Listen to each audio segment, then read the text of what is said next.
don't think I've ever understood the punching a shark in the nose thing. Is that real? I want to know if that's a real thing. Because also, if you're underwater, have you ever tried to throw a punch underwater? It's slow motion. Like, how are you punching? You'd be eaten by the time you connected. I admire the people who have the wherewithal to punch a shark because I just feel like them taking the first move is enough to just. I think you get to the point where you go, I think I'm ready, and you just drift away and down. You're talking about while a shark is eating you? And your legs become like buoys. Wait a second. Are you talking about like if a shark... I'm just saying, I wouldn't be in the ocean. Like the lady in the beginning of Jaws? She's just sort of God. like... If she just calmed down and just be like, oh, I'm getting eaten. I'm going to punch... Yeah, no, I'm saying like... This is a very dark... I just don't... Look, I want to punch the shark. I'm just saying... So wait. In this scenario, the shark's coming to you. You're like, I'm going to punch it. You punch it, and then it bites you in half, and you're like, oh, well, I'm just going to let it go. I mean, and my legs are like buoys. I'm saying, more importantly, I wish I was the person like that Bethany whatever who got her arm chewed off, and like as soon as she was healed, she's like, I'm gonna go surfing. I'm in the water. Bethany whatever who got her arm chewed off.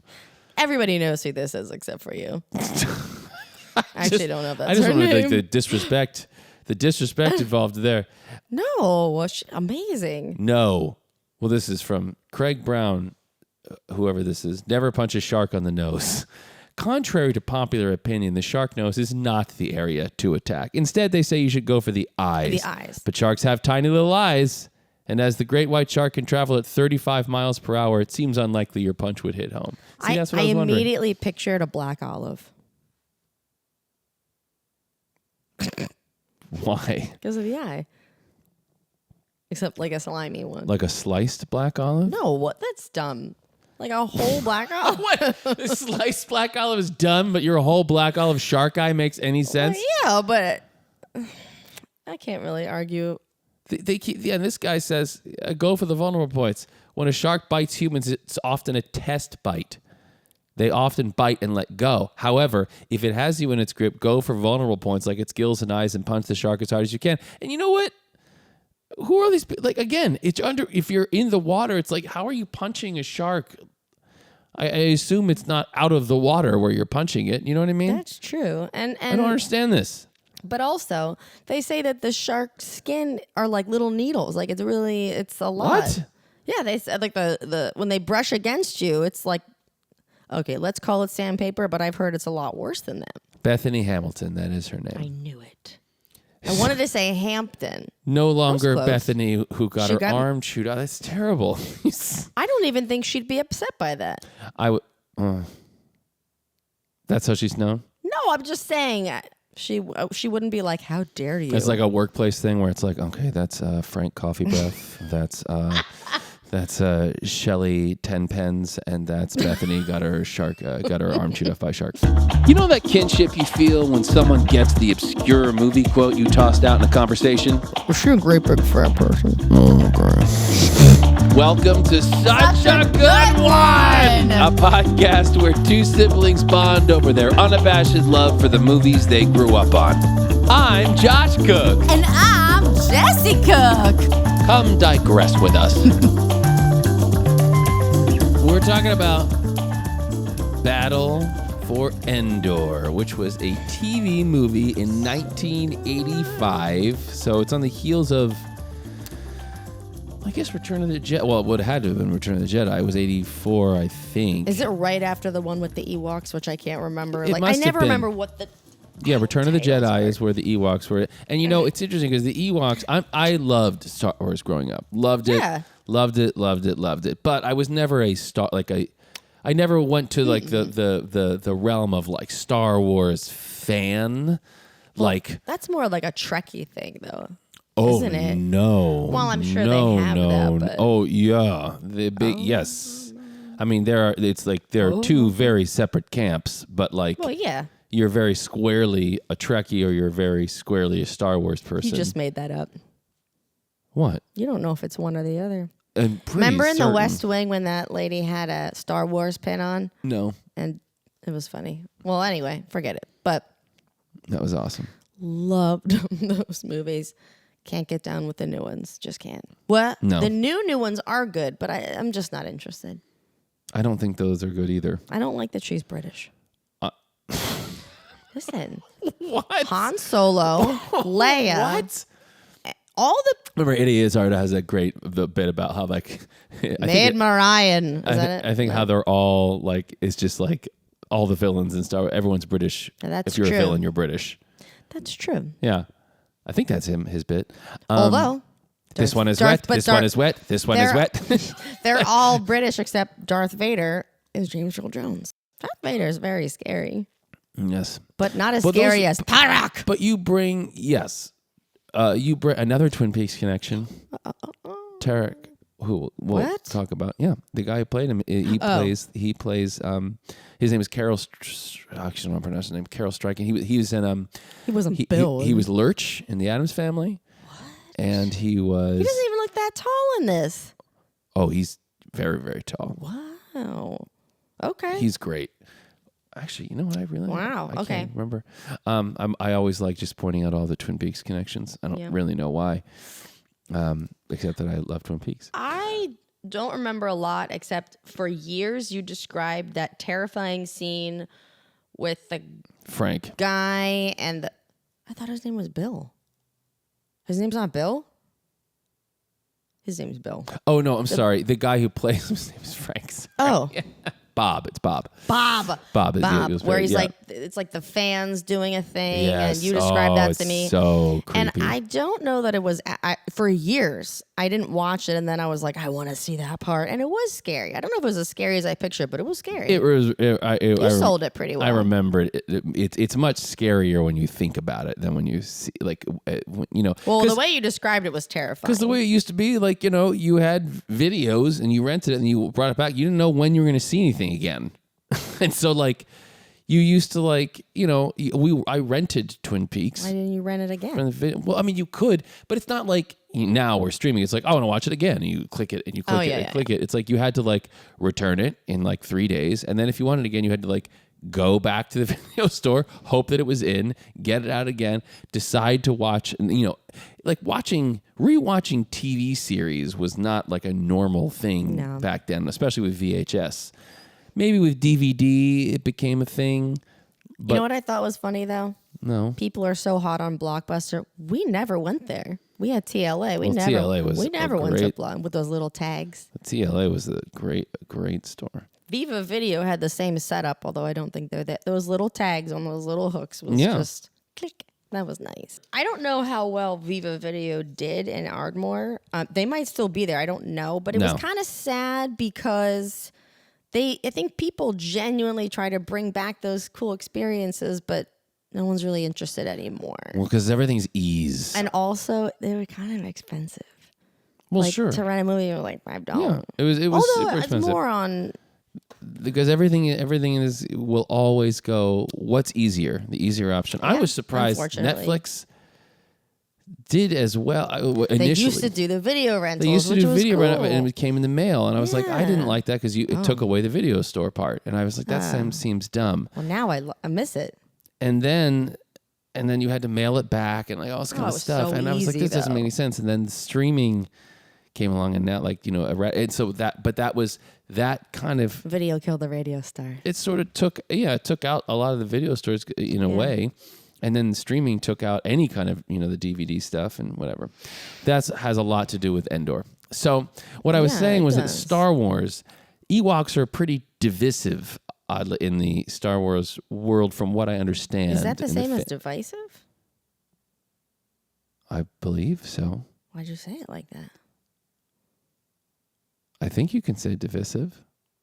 Huh. Okay. I don't know. That's a good question. Cool. Divisive. Whatever, it's divisive. Tomato. Maybe I'm wrong. Maybe I'm fancy and British. I don't. Aluminium. Aluminium. All right, continue. I didn't understand what the heck you were saying. Herbs. Because there's H in it. H in it. I love him. Yeah, but so this movie, 1985 TV movie. I was 1 when it came out. Okay.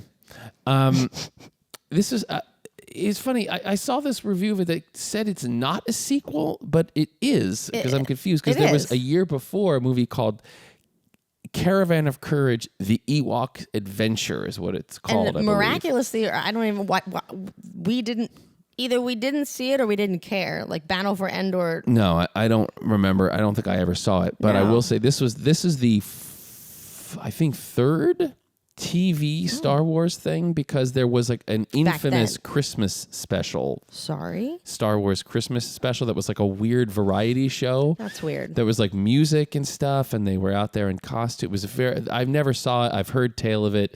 Absolutely and then there was Caravan of Courage in I think 84, I believe.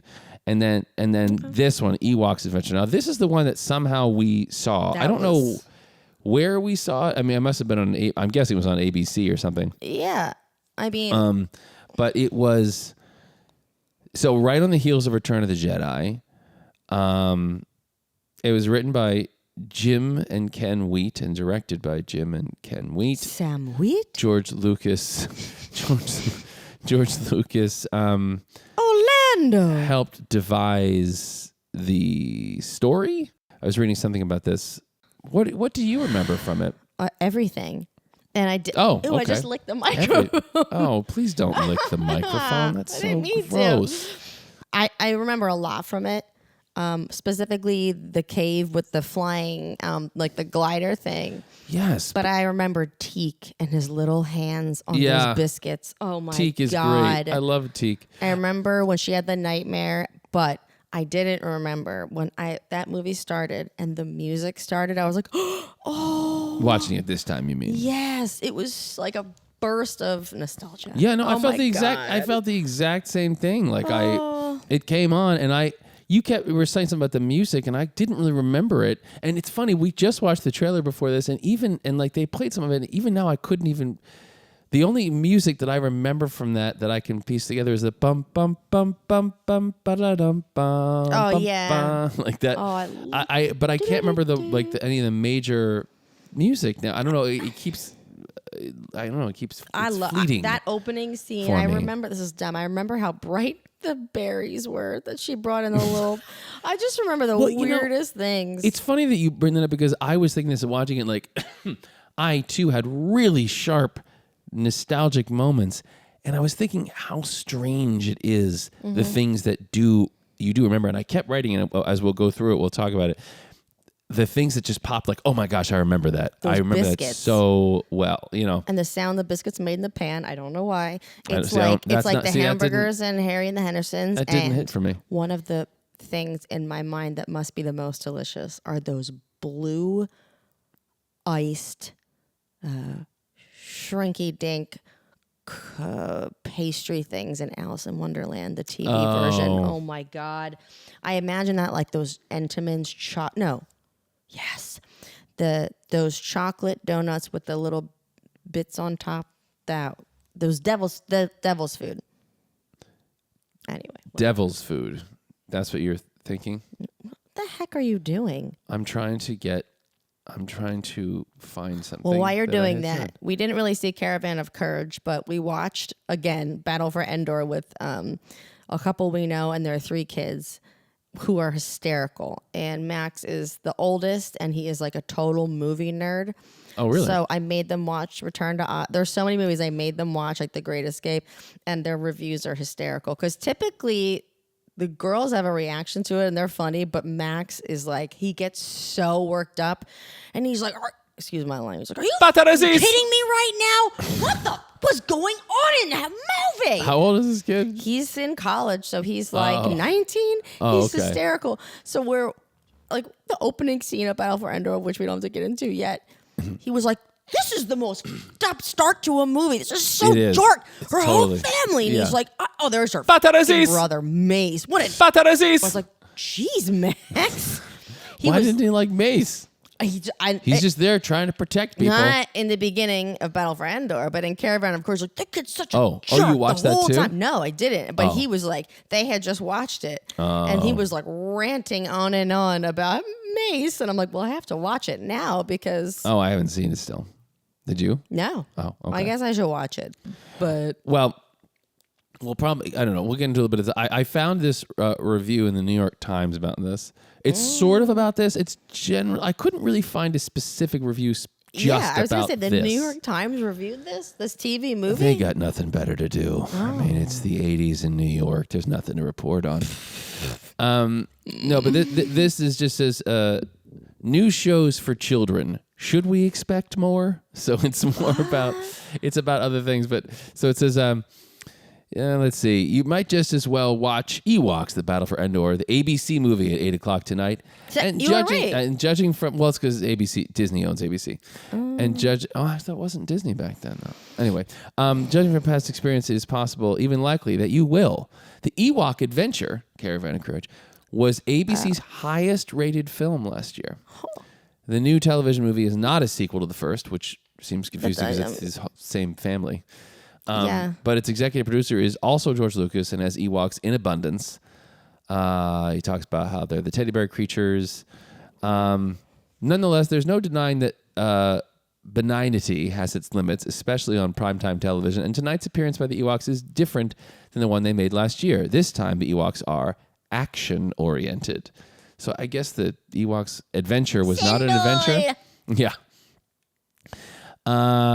Let's see. That doesn't make any sense. They're still warm and cuddly. Strong acceptance among children. Teenagers and some adults found it a little lacking in excitement.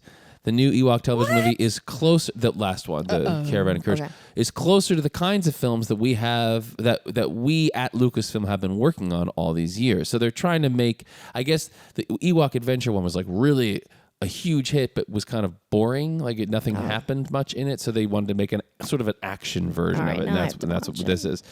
Therefore, we get a battle or two, laser beam weapons, a wicked simian-looking king, a creature called Teak, who looks like a little like a billy goat and is altogether appealing. Oh, he's so yummy. And a large number. Please don't say yummy for a tiny, hairy, fast creature. I don't like this. Like that little sound. And a large number of Lucasfilm special effects. Yeah.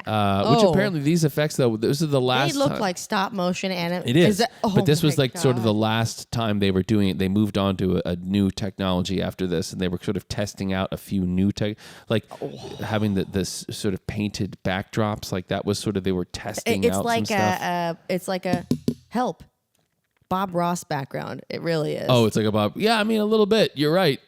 Yeah. Let's see. They're famous for special effects. Basically, they talk a little bit about what it's about, which generally is this little girl, Sindel, as she's there with her family. She is adorable. She loses her, this adorable little girl. She loses her family. She's friends with the Ewoks. They're captured. She and Wicket, who they escape, and then they find this old hermit in the woods who lives with this thing, Teak. And eventually, like, there's this evil guy who's trying to get the power, which is he doesn't, which I love that they're like discount orcs. They don't know what it is. I think it's so brilliant. I have that written down. What the heck is the power?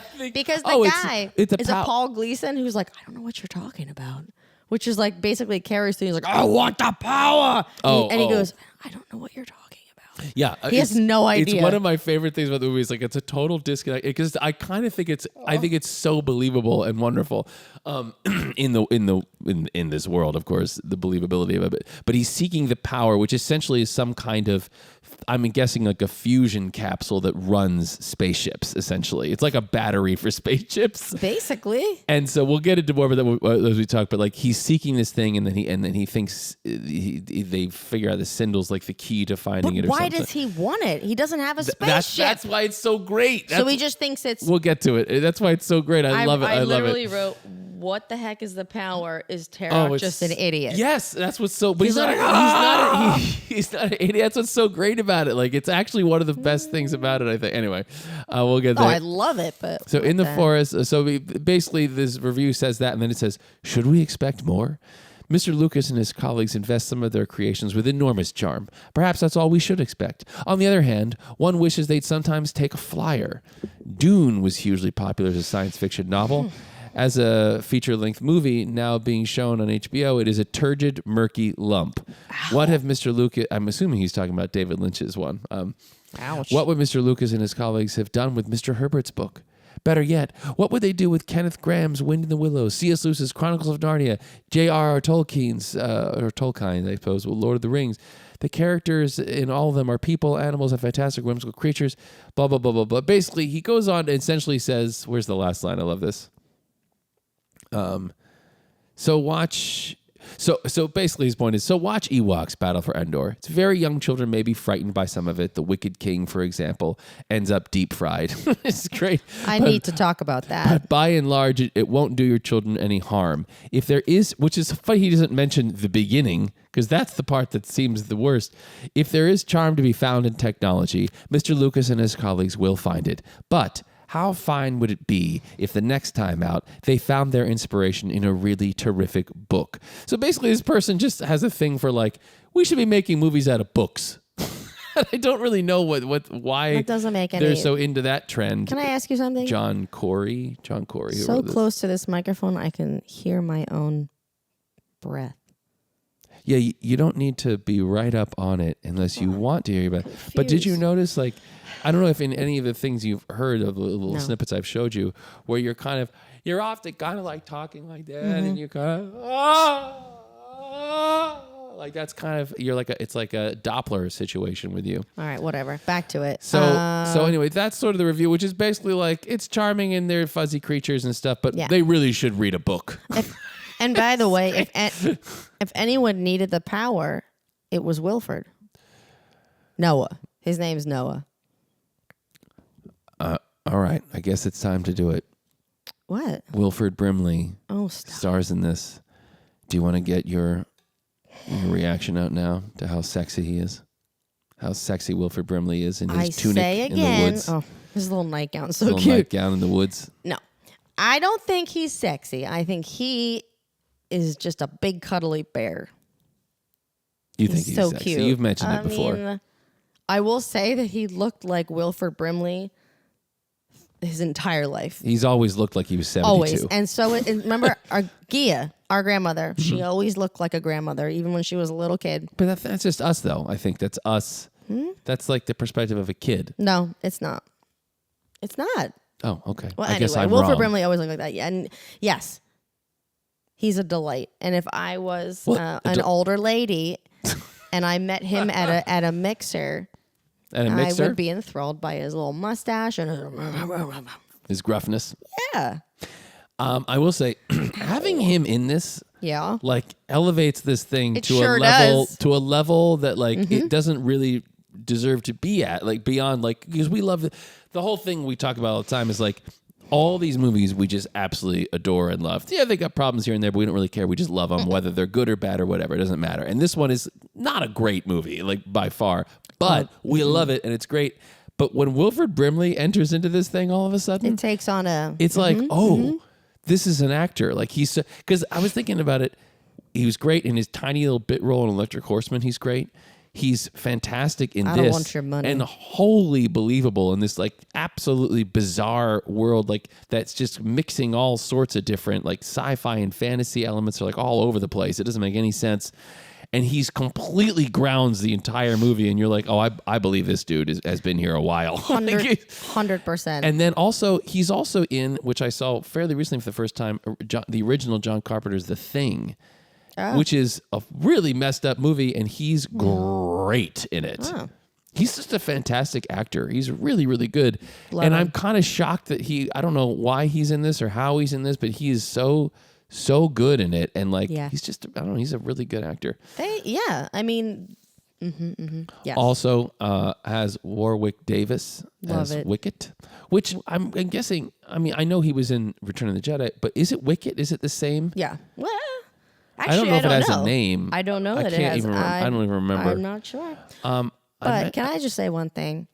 Yes. In all that review, it mentions what it's Battle for Endor, like the Ewok adventure or whatever. The Ewoks really aren't that central. I mean, they even refer to. I'm gonna say Deej, but it's not the right name. and it's like Deej? it's not the right name. It's someone with a D, but they're when her dad is like, go find blah blah blah. I don't know if it's like No, yeah, there's a character called Deej. yeah, he's like the head Ewok, I think. Oh, okay. But I don't really remember him being much of a present or a strong character. Mostly it's about them being overrun by the creepy Oh yeah, shell like Whatever creepy they're called. skeleton people and marauders is The what they call. Marauders, That's all yeah. they refer to them as the marauders, which is more whatever. Yeah, I mean, I just didn't feel like it was an Ewok movie. Yes, they do battle and stuff, but mostly it's about Sindel and Wicked and what's his name? Noah. yeah, And Teak. yeah. When that guy threw Teak, Yeah. it shattered my heart. And then he's like, and he grabs his yeah. little arm. I know he is an adorable little creature, but I think this is what I was saying about the Ewoks being divisive, is that like the Star Wars people, from what I gather, from what little bit I've looked in, like trying to research a little bit of this, they don't like. They're all mad that in Return of the Jedi that the stormtroopers, that the Empire loses to Ewoks, to fuzzy bears in the woods. Like everyone kind of think, and they kind of like. I think it feels like it takes it out of the mythology of Star Wars and makes it like these fuzzy creatures for kids. And I kind of wonder if George Lucas like just kind of did want to make like a movie for kids. You know what I mean? Like, because the Return of the Jedi, like those creatures are the kids love them. I remember, not loving them, but I love Return of the Jedi, but like young kids love them. And then in the newer ones, when he made the episodes 1, 2, and 3, he has Jar Jar Binks in there, God. and kids love it. Like my daughter and her friends love those like first few.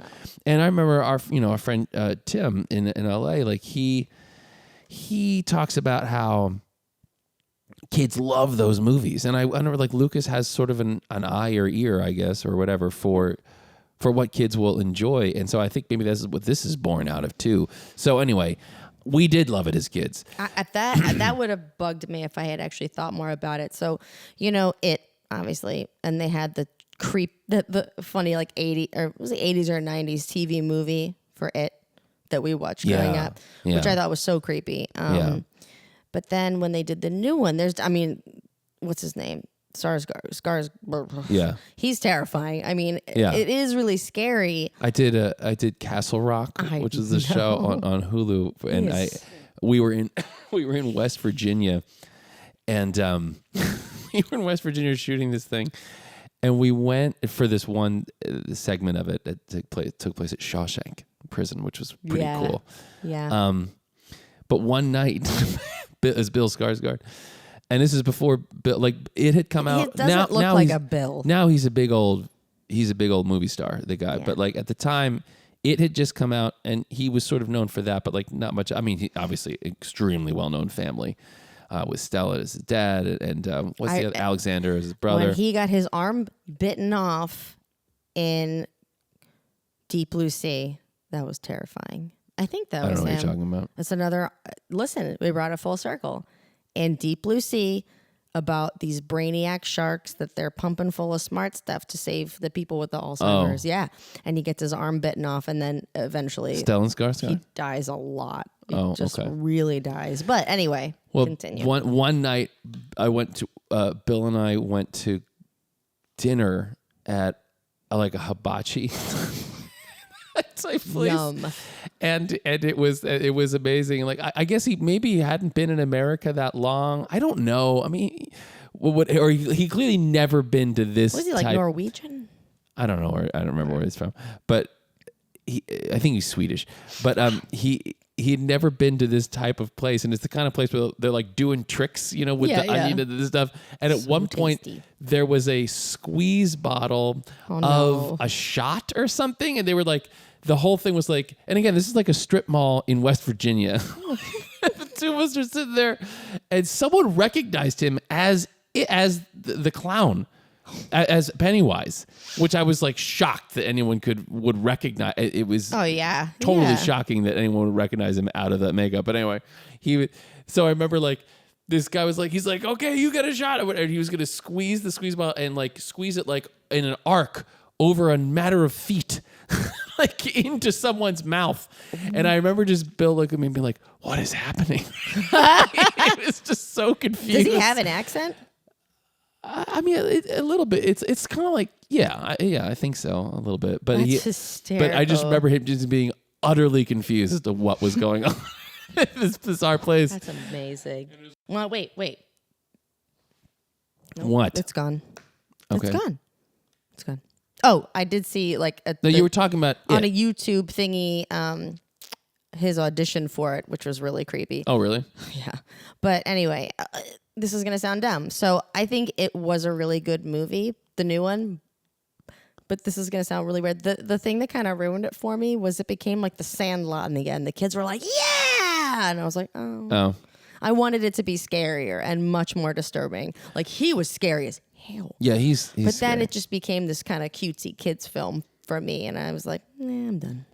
I read it again before I saw it because I was curious, and that book is messed up. Especially the I end heard is it's even more messed up than the ending is like, I don't get the space how part. are you not that, like there's something worse to that. Oh yeah, I've heard. heard. And you're sort of like, what are you doing up there, Steven? What are you thinking about up there? I've heard. I'm gonna have to read it because I've heard that it's like I can't even describe it. I don't want to. It's not. It's Is very. it kind of rapey? It's very no. It's just. I mean, well, not that. I mean, it's just like, yeah, it has to do with sex, but you're just sort of like, that doesn't seem like something we should be writing about.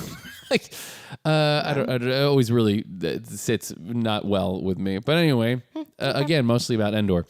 So, one thing I want to say. So, Joe Johnston was the production designer of this.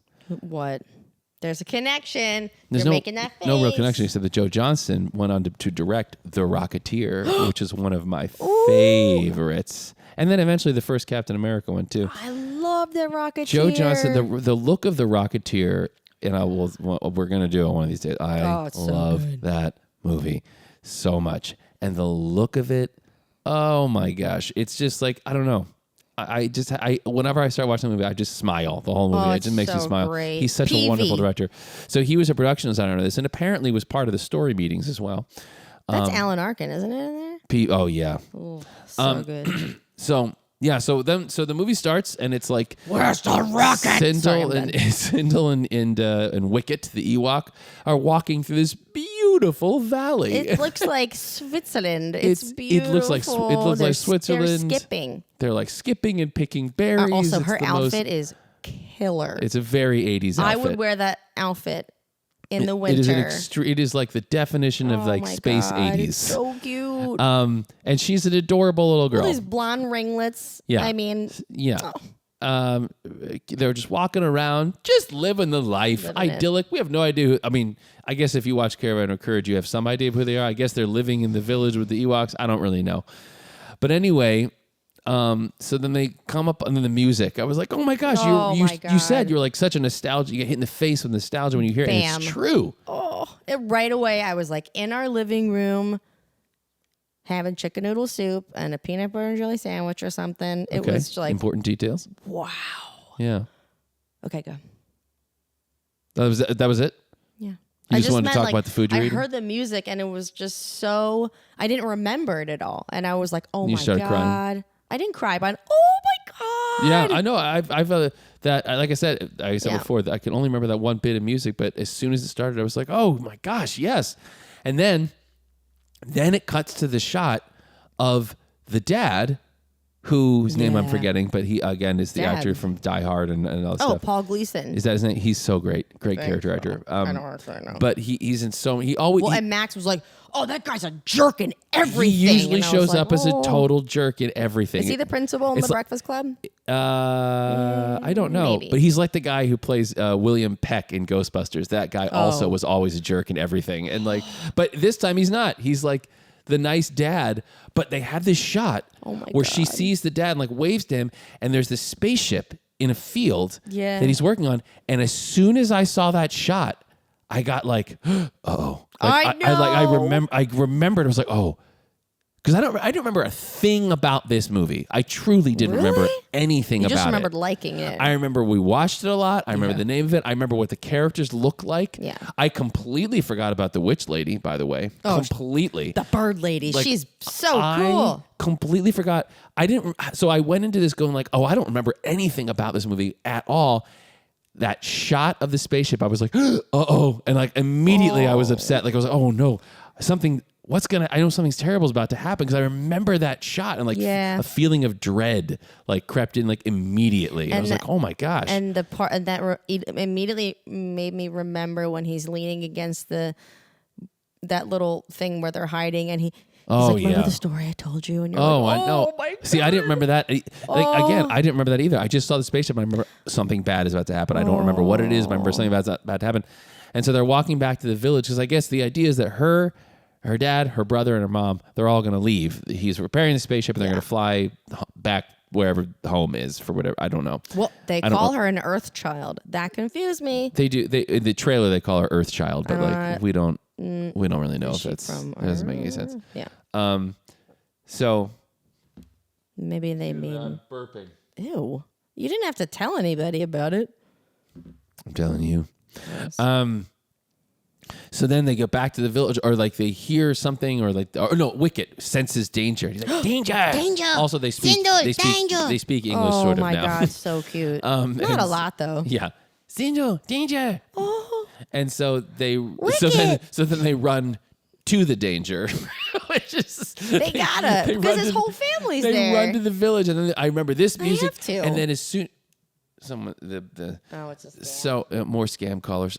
So then we see the bad guys, which again, no recollection of whatsoever. And then as soon as I see them, although they're like all these like 7 foot tall lumbering skeleton type people, like they're so like gross. they look like they kind of like mummies. A little bit. Yeah. They're like mummified looking skeletal mummy things, and they're just like, and they're kind of comically ridiculous also. They're just terrible. Although they're very, like, I remember the makeup or the masks or whatever they're using are really scary. Oh my God. Like, they freak me out. And then, and they're shooting everybody with lasers. They have one of my favorite things. They're like rounding up the Ewoks and putting them in like kind of prison carts. So I love that they have like this laser, they've laser guns and all this technology, and then they're putting them into these prison carts that are made of like bones, like cloth. Like you're like, wait. I remember that, and I remember them slipping out of the bottom. Yeah. Well, you're like, wait a minute, what? Why do they have this technology, but they're making things but I will say is in keeping with this story, which was kind of one of my favorite parts about it. As watching it as an adult, I kind of loved. So they're all attacking. We don't know why. They're just attacking the village. They're rounding up all the things. Yeah. And then one guy, there's a shot of one bad guy who gets a spear in his heart and then falls over. And I like so remembered that. I was like, oh my gosh, that guy. I absolutely remembered. And I guarantee you I played that in the woods. I guarantee you I was running around. Like, I just speared you in the heart, you particular guy. That's probably why I was fake making you food all the time when we played in the woods. Like you were fake making you were like me building food. forts, and I was like making you gross stuff in cans I found, and I would like bring it to you, and you pretended to eat it. You were a nice big brother. Yeah, you were like, oh, thank you, and I was like, you're welcome. No recollection of this either. I know. It's the thing. It has nothing to do with you. It's just my terrible, terrible memory, and our whole family has dementia, and it's apparently already started for me. Oh my God. We are staring down the barrel at it. I mean, there's a lot of dementia in our family, and it's a little. What do you mean a lot? Aunt Linda and potentially grandfather. Oh who we never met. Who else? You don't even know. I don't remember. Mom's told me. You don't remember? That's a great answer. Exactly. She's given me a rundown before. It's not looking good. And I do. Like, I have such a terrible memory. I'm like, this has to be like, is this how it started? Like, my whole life. Anyway. You started talking about people getting eaten by sharks. I'm talking about dementia. This is going very well. Yeah. Let's see. So he gets a spear in the heart. Love that guy. And then then they reveal Tarak, the head bad guy, who is played by Carol, and I don't know how to pronounce his name, but he's the giant from Twin Peaks and other things. Okay. And love him. But yeah, as soon as they reveal him, I also was like, "Oh my gosh! How do we not have I nightmares? remember this guy? Yeah, well, that's the thing that the review was saying. It's like your kids will be a little, maybe it might be a little scared out of this. And it's like, yeah, they're pretty scary. These creatures. They are. But then, Bird lady. no, she looks at she's got like a wristband That is the cool. I remember that too, and that has is the coolest thing. 4 lights on it, Oh my god! and 3 of them are lit. Oh, And one of them is not.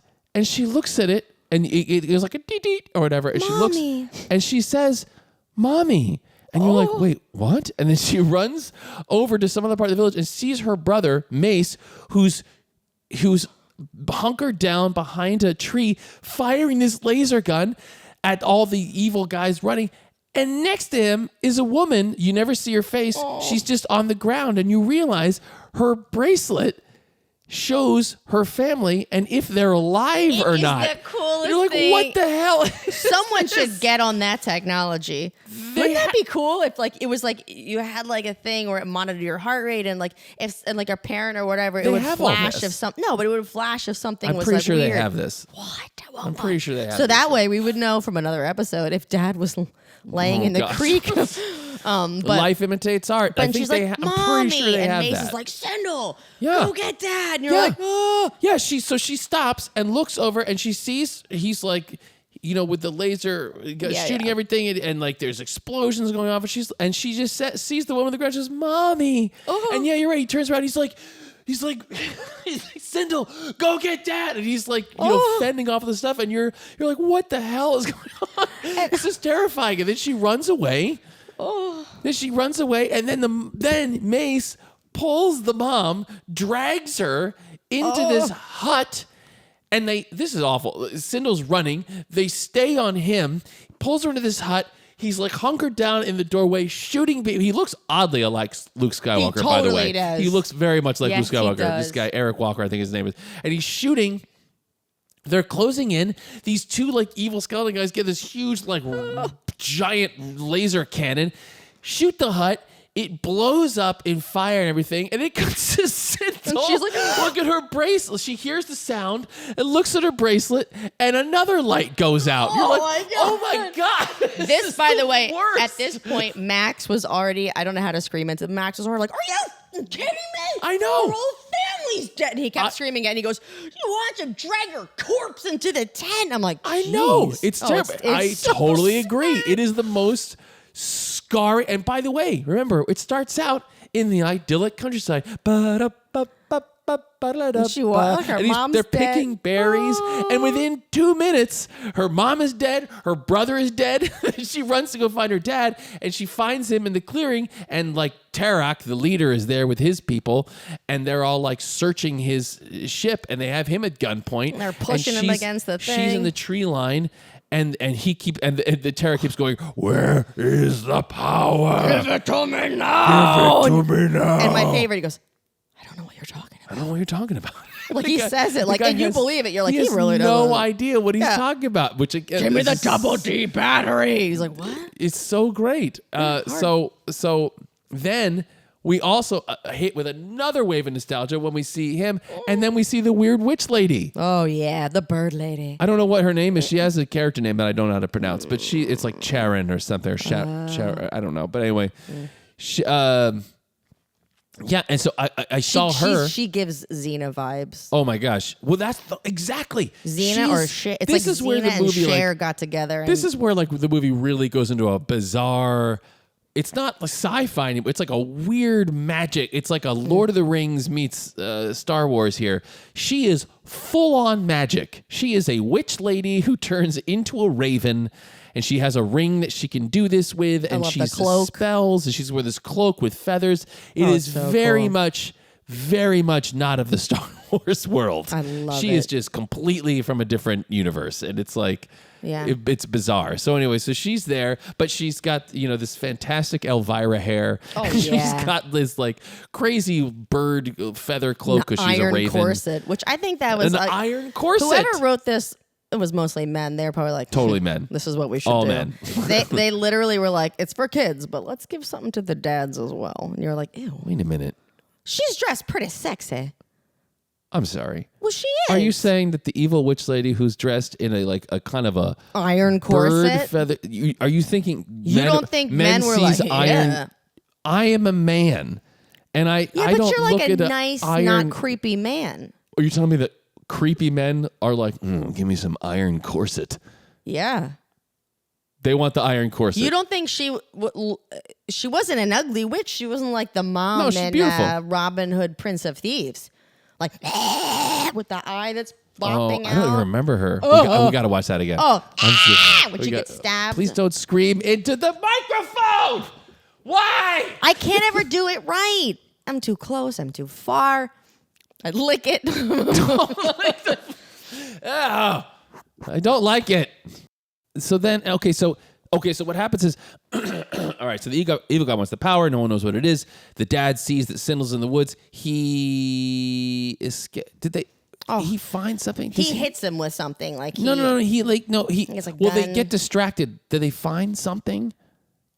I Is it get- the power? Is it the power from the ship? Is that does he get Yeah, it? I think he grabs that's it. what it is. The guy, one of the so. beast guys Yeah, is yeah, like, yeah. and he pulls the thing out, and it's And he goes, "No, please," because he's been that's yeah, like, that's been the thing. It's fixing like it. that's the thing that like will power the ship. Yeah, and he and goes, so the guy had no idea what the hell he was talking about. Then he realizes, it's like this. It's the spaceship He's battery. like, "No, The spaceship battery. Please don't. So they're distracted by that. He sees Sindel. He hits one of the guys and the dad hits one of the guys and runs off in the like, woods. pew, pew. And he's shooting at them, and he grabs Sindel up, and they run, and then they're hiding behind was it. Wicket? Oh, Wicket wasn't there. No, He went back Wicket's to not the there. village. He's Okay. been captured. So they're hiding under like a tree that's fallen over, and yeah, the dad tells Oh, us it's like, hard. Well, she goes, "Daddy, Mommy, Mace, they're dead." I know.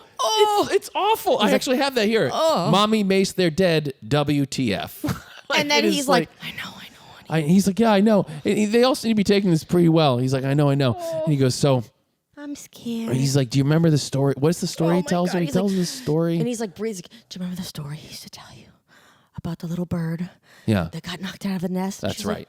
"He had to fly for the first time." And he's Yeah. like, "That's right. Yeah. Gotta be like that little bird. Yeah. Fly."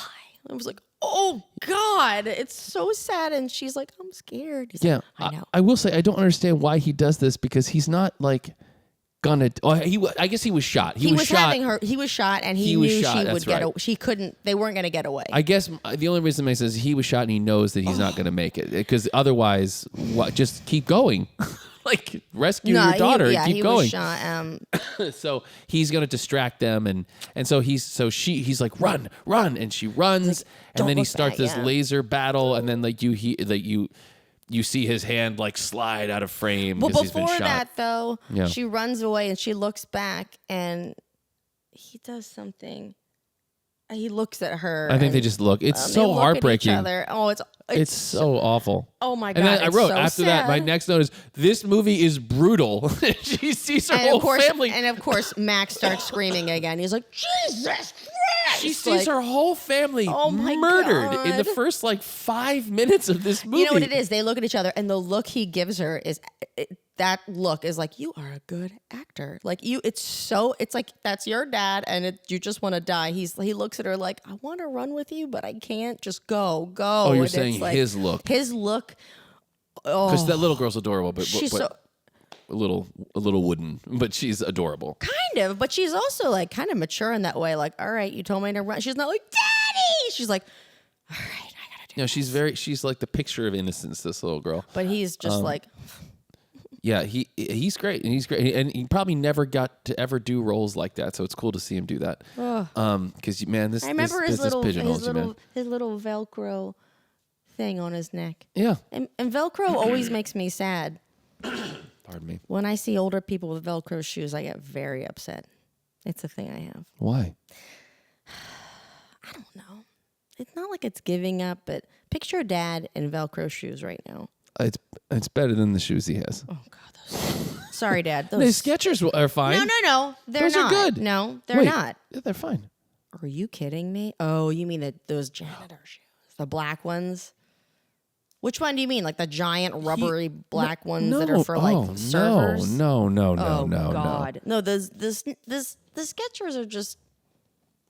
I don't know. Over the years have bought No, he's him. got some shoes that are like They're like black with Oh, a like the white. Echo? They're so Echo. great. Those. I That's bought what I them meant. for him, I think. Those. Yeah, those are I good. think I bought them for him. Actually, I don't really know. But he goes, I said, Daddy, you're wearing the shoes I love. He goes, these are nerd shoes. I only wear these in the house. I was like, Nerd shoes. okay. But started to wear them out because I'm always like, cool shoes.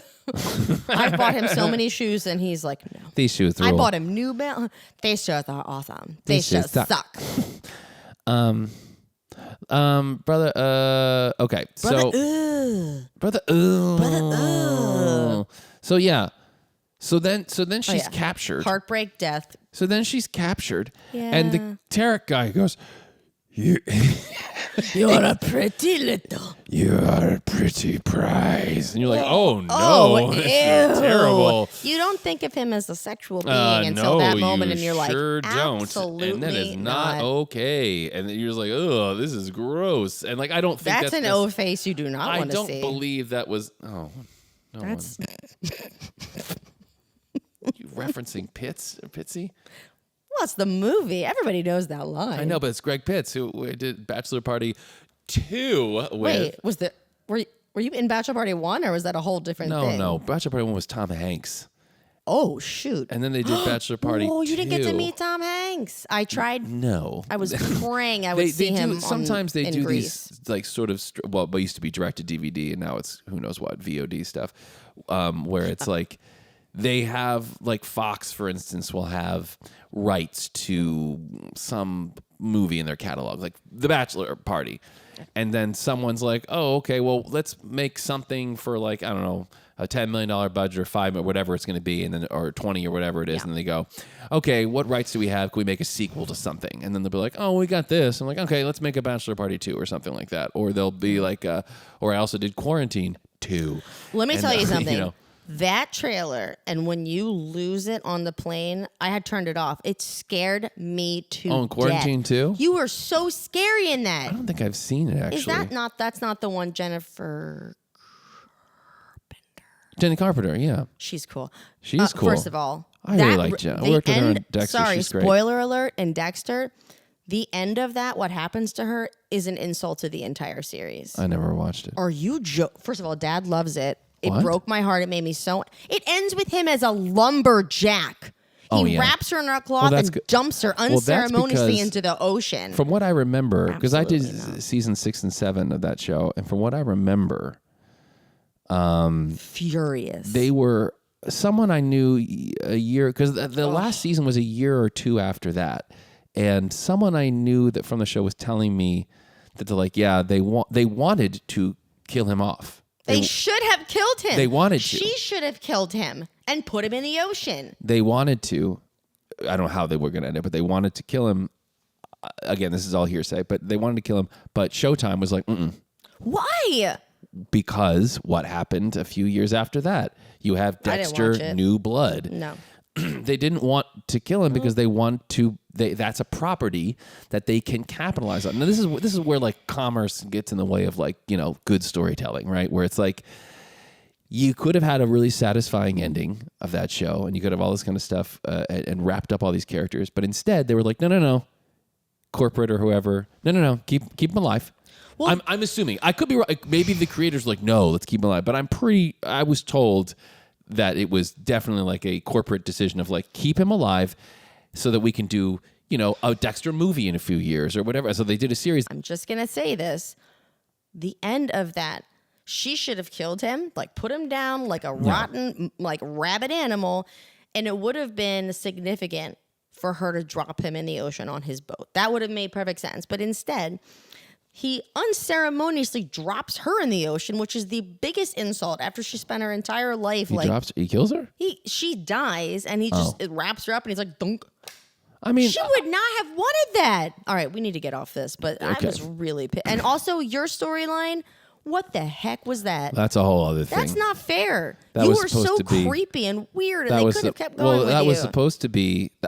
I was at one point told that I was supposed to be the kind of main villain for like the rest of the series. That's And terrible. then they other kind of. I think there are a bunch of things involved in that, and there were some corporate things, and then there were some other. I don't know. I think there's some creative things. It was a whole. I don't know how I may have meshed. I was know. angry. But anyway, all right. Go. That has nothing to do with it. But yes, Jennifer Carpenter is lovely. She's awesome. And a really good actress. Oh my God, she's so good in The Exorcism of Emily gosh, Rose. she's so scary. Did you see that? Oh yes, my God, she's terrifying. She's amazing. She's really, really good. God, that movie's good. Okay, sorry. Yeah, no, This is all good. It all has to do with Endor. She gets put. We haven't gotten past the first 10 minutes. That's not true. Of We this did the freaking synopsis. movie. All right, fine. Oh Let's pick it up. Let's pick it up. She's in the thing with the bones. But that's again, we love this movie. Digress. It's fun. So we get these. Well, you're a slow narrator. So then maybe. she gets pushed into. I don't know. You have tangents. I have tangents. We have tangents. Tangential. All right. They're in the bone carriage. She gets put in a bone carriage, and Wicket's there, and there's a bunch of the Ewoks, and then they realize they can pull up a part of the floor. Too fat. And all the other Ewoks are too fat to get through, but Wicket and Sindel can fit through, so they drop out of the bottom of the carriage. Do you remember that? I didn't really remember that. No, I do. Somehow they don't really get seen until. They fall in the middle of the road and there are all these things walking behind them, but they roll out of the road and only the last two guys see people running the woods. They're like, and they run off with their lasers and they're shooting at them in the woods. And I started to remember this. And then they run out into a clearing and they see this huge boom, they're on it. Huge cliff face. It's like you're looking up at Half Dome in Close Encounters. No. Devil's Mountain or whatever it's called. Devil's Tower. Yeah. And so it's this huge thing, and they're like, and then the guys are in close pursuit. It cuts back to the guys running for a second, and then it cuts back to them, and they are halfway up that mountain. And Max is going to be the person on my shoulder in this, and he goes, "Are you kidding me? They never get up that high." I'm like, Max, it's a movie. Yeah, it's very funny. It's very funny that they have an establishing shot of this humongous cliff face.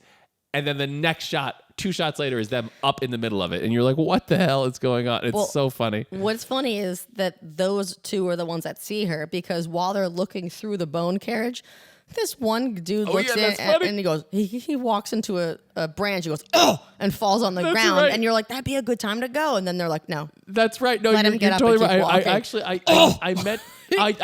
skipped that. I said, bad guy walks into a tree. Hilarious. The Ewoks, before they escape, they're looking out to see if who's out there. And one guy looks in at them, and then he walks right into a tree branch and falls down. I got a new segment. I write down everything, and you write down everything that we're like, oh my God, and we'll just see how many checks we get. And then if I win, we get to do more movie quotations. No. So they get up. They holy hell, how do they get up that mountain so fast? And so many scenes of this, we've talked about this, are burned in my brain, and one of them is the rocks falling on the bad guys. Because they're on this mountain passage and they're about to be, they have to get away. I can't remember how the rocks start falling, but they start falling somehow. And the rocks fall down and it hits the bad guys. And I so remember that sequence. It's burned in my brain. And then they fall. Down. And then Wicket finds a way to get into a little cave, and they go in this cave, and we're trapped. And they're like, maybe there's another way out, kind of a thing. Yeah. And they run through this whole cave, and on the other side is this huge opening in the side of this mountain, and it's just a straight drop down. They're trapped, and so they make a fire, and nowhere, they're not quite noticing there's just also bones. They made a fire out of bones. There's just bones everywhere. They made a fire out of bones. There's bones everywhere. They're like, this is fine. When Max saw the bones sticking out, he goes, oh no. Yeah, there's bones everywhere. And so Wicket goes looking. So Sindel's asleep, and Wicket goes looking for something. And this is a weird one of things that I remember. I remember him pulling something, or that's right. He's trying to build a hang glider. Which, let's just say, wow. I know. What a hang glider. That's what he's constructing a hang glider out of bone, and I don't know what cloth, but he's doing something. He's making it out of somehow. And so he's, they make a fire. Sindel goes to sleep. It cuts. Time's gone. He has this hang glider that's pretty much finished. He's looking for some finishing pieces. First of all, he made that hang glider faster than they scaled that Yeah, it's pretty amazing. It's amazing. So he keeps going back deeper in the cave, deeper in the cave, deeper in the cave. Bones everywhere. Not bothered. And then he pulls. He's trying to get this one big bone out underneath something, and of course, the something stands up, and it's this like weird dragon creature. Now, here's what's crazy. I remember all of the shots, all of the reaction shots, the point of view shots of looking down at him and scrambling, but I do not remember the look of that creature at all. I don't remember that, but this is funny that you say that, because one thing I remembered, and it's from something else, and I wonder if you can tell me. I thought he hit it in the nose, and it went. Was that? That is from something Willow. else. Is it from Willow when he hits the weird, gross? Yes. Yeah, I remembered that happening, and that didn't happen. But anyway, yeah. So the creature is coming out. It's like a dragon thing, and Wicked's trying to get away, and then the dragon thing comes out, and it grabs Sindel. Which I did not remember. No, and then flies out of the cave with her. Sindel! Wicked! And then, and so he picks up his hang glider and jumps out. This is like this epic, flying over. It's nighttime. Huh. This dragon thing is flying through the sky. Wicked's on a hang glider above it, and he's already also rigged rocks to drop as weapons. Wicked is prepared. He is awesome. He's prepared. And so he drops some stones, and it hits the dragon guy. The dragon drops Sindel, and she's falling, and Wicked dives and grabs her with the hang glider. I'm coming! And they somehow crash land in the woods, and then the dragon can't find them and flies away. Yeah. And then they find a way to go, and they find some weird kind of tree stump thing to sleep in. Yeah. And then my best buddy. Oh yeah, and then then the next day, there's a little tiny little creature hand that comes in and is trying to steal something from her. I can't remember what it is, and it's like this little guy called Teak, who is this adorable creature, and he's also runs insanely fast. I say, if Lucy, my old Yorkie, became a gremlin, that's what she would look like. It is like a little Yorkie gremlin creature, but adorable. Oh, so cute. Adorable. Not like a gizmo, not a gremlin. Yeah, he's got these little hands. They're like, oh, his little fingernails, and he's always trying to steal stuff. Yeah, he's a little thief. He's a little thief. Cute. He's hilarious. Oh. And he's really fast, and Wicket immediately hates him. He's has a rivalry immediately. So anyway, Sindel somehow figures, because Wicket's trying to beat him up with a stick. No! And Sindel's like, no, and then realizes that they're starving, and he's like, oh, and he doesn't speak. He kind of communicates with them. He goes like these kind of weird noises, and they figure out to follow him. So they follow him to this he's so fast. Crazy, again, weird genre. There's this storybook house in the middle of this glen, and you're like, what the heck is going on here? It looks like something straight out of a fairy tale. Back. Will you move and get comfortable or something? My gosh. Oh, listen to you complain this entire time. I tell you, there's a seat. You can sit in a chair. I don't want it. You don't want it. This is part of the realness of this podcast. Well, we don't have to. I'm going to actually set up this room in there soon enough, and then we can do it in there, not on the couch, like in chairs or something. If you can. Okay, Anyway, so they get to this storybook house, and again, no recollection of this house at all. Did not remember this at all. Oh, I do, with the little smoke coming out. Do you see where the microphone is? Batarazis! I pushed it away. Oh my gosh. I also they keep saying the little guy Teak brings them to the house, Sindel and Wicked to the house, and they go in the house, and then Sindel's just like, oh, maybe whoever lives here isn't here anymore, and we can have the house. And you're just like, the little guy lives. I'm sure the little guy lives here.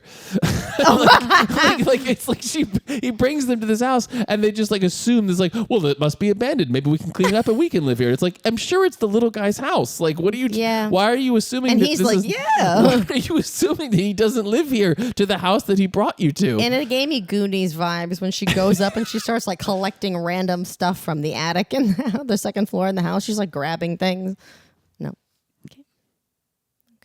There's nothing Goonies about that. Yeah, it is. They go up to the attic not an and attic. they're looking it's like a for loft. It's not dark Whatever. up there. It's no thunderstorm. I They're not can't looking for buried I treasure. can't control the squirrel on the thing. Oh, okay. Go. Okay. So there, and again, I love assuming that like it's just an abandoned house that this Teak happened to bring them to.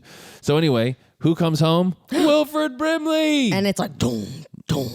Yeah. He sees the smoke coming out of the chimney, and wait. Do we see him, or do we see like over his shoulder, and he sees the smoke? Yeah, We just know I think it's like an over the shoulder thing, and his name is Noah, and he comes in looking like he's 70 again, but he's not. He's probably like 40. Oh my god! And he comes in, and like I said, this whole movie becomes like a whole different thing because he's such a good actor, and like he's just so believable.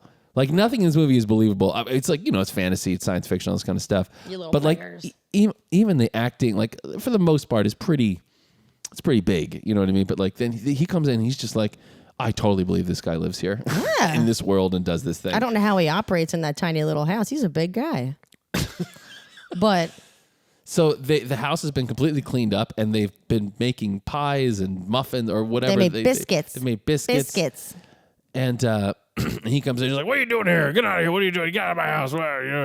How'd you get in here? You little beggar. You bring it. And he's mad. And Teek's like his little, it's like his dog, basically, his little buddy. Yeah. And he's like, where are you bringing him here for and everything? Get out of here. And then Sindul's like, he's just a mean old man. Let's go. Or whatever. And so he kicks them out, her and Wicket out. And they walk all 100 paces from the house and set up Get back in their little tree or something. They set up camp at a log that's like 100 feet from, And like it's the burnt. house is in the background, like 100 feet away. And Wilford Brimley's inside, and he's eating all the food that they made. And Teek's there. Very good. And Teek's like upset because he's looking out the window and he sees it there, and he's like, why? He's like, oh, you're trying not to bring him there. We don't you bring him in here, it's gonna be a whole lot of trouble. We don't want some trouble. Well, this porridge is good or whatever. He's like eating the porridge and stuff. And he clearly is like doing them. Oh, he puts the biscuits down. And Teek like takes the biscuits and he's like puts With them in his tiny, cute little claws. He's his like, cute little tiny hands. oh my god, so cute! And he puts them in his little apron pocket. He's got a little, like a little leather kangaroo purse, pouch. and he like puts him in his little thing. And Noah realizes that like, well, this thing's gonna go and give them food, so he's trying to. He feels bad about kicking them out, and he wants them to stay, but he doesn't want to. He's a grumpy old man, so he doesn't want to. And so he's like, all right, I'm gonna go over to the stove here and get some porridge, but whatever you do, don't give them any food. And he goes to the stove for like an insane amount of time. And Teek runs out and gives them biscuits, and then he runs back and he sits down, and then Wilford we waits to make sure that he's sat back down again, and he comes over and it's very and adorable. he's like, oh, you were hungry or something, and he's like, Yeah. like, as he ate all the biscuits are gone. But I remember thinking as a kid, like, oh, Teek fooled him. That's what I thought. But as an adult, you're like, oh, he's. I had the same feeling. Yeah. I was like, oh, that's so cute. I didn't know he was like Teek was I'm not going to clever. be looking Yeah. for a minute. Like, you don't pick up on that as a kid. You're like, No. oh, the cute little creature. He fooled the guy. Yeah. But he's now that you see it.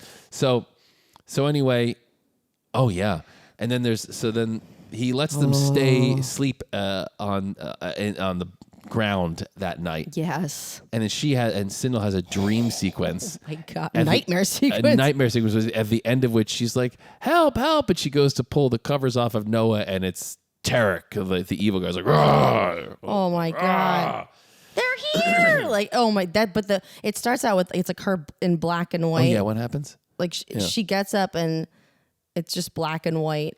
And she's like walking toward the door, and either she sees like fire under the door, like she just that's it right. opens, You're right. Yeah, and we think the dream's over. But then it was you're really right. It's creepy. scary. I absolutely remember it. Ooh. And so Noah leaves in the morning. We don't know where he's going, and he walks off. He goes, "You better be gone when I get back," or whatever.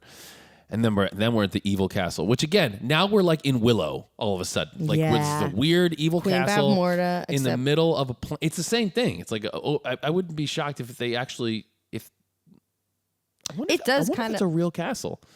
Come to think of it, because it looks pretty damn real from the distance shots, and thinking about how it is in Willow, it's sort of similar looking. Okay, we'll look into this. Anyway, I could be totally wrong. At least I'm where sure it's I'm wrong. shot, but yeah. So anyway. No. I'm wrong. Because this is like in a wheat field. And they don't that have a one's like drawbridge. black. They had a drawbridge, I think. So anyway, they're at an they evil didn't. castle.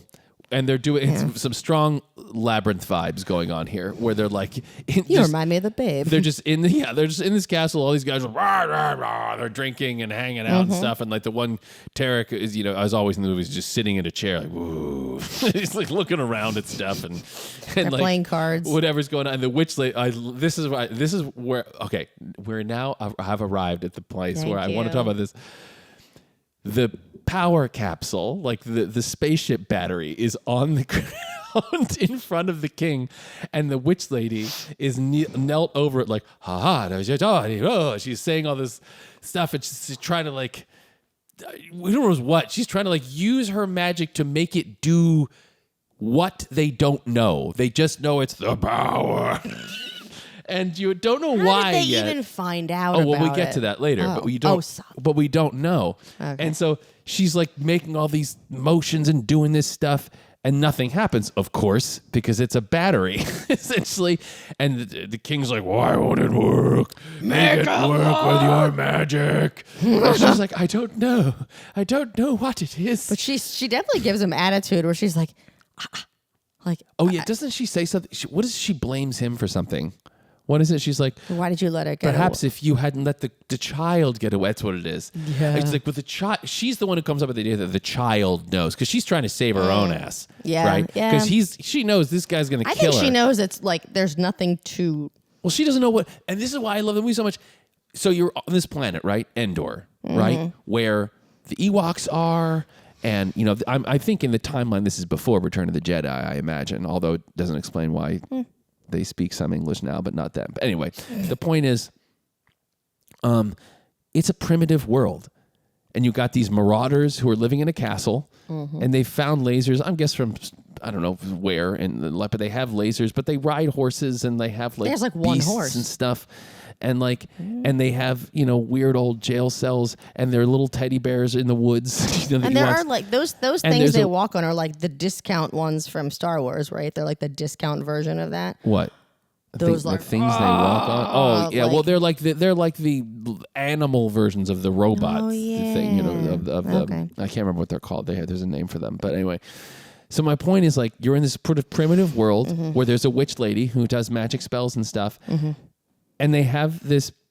They've heard. We get to it later, but they have heard from another person, a person who's not from there, who's crash landed, that there's this thing called the power, or like what powers just the like, spaceship. yeah, something that it he's looking powers for. the spaceship, and Tarek thinks it is just power that gives you power. He has no understanding of what it is, no scientific background at all. The witch lady has no idea. They only understand the idea and concept of power, and so you have this great scene where she's kneeling over a battery, like, "Hi, and he's like, "Why won't it work?" And they have no idea what it does or what it is. They just want power, and it's so fantastic because it's, I think, believable.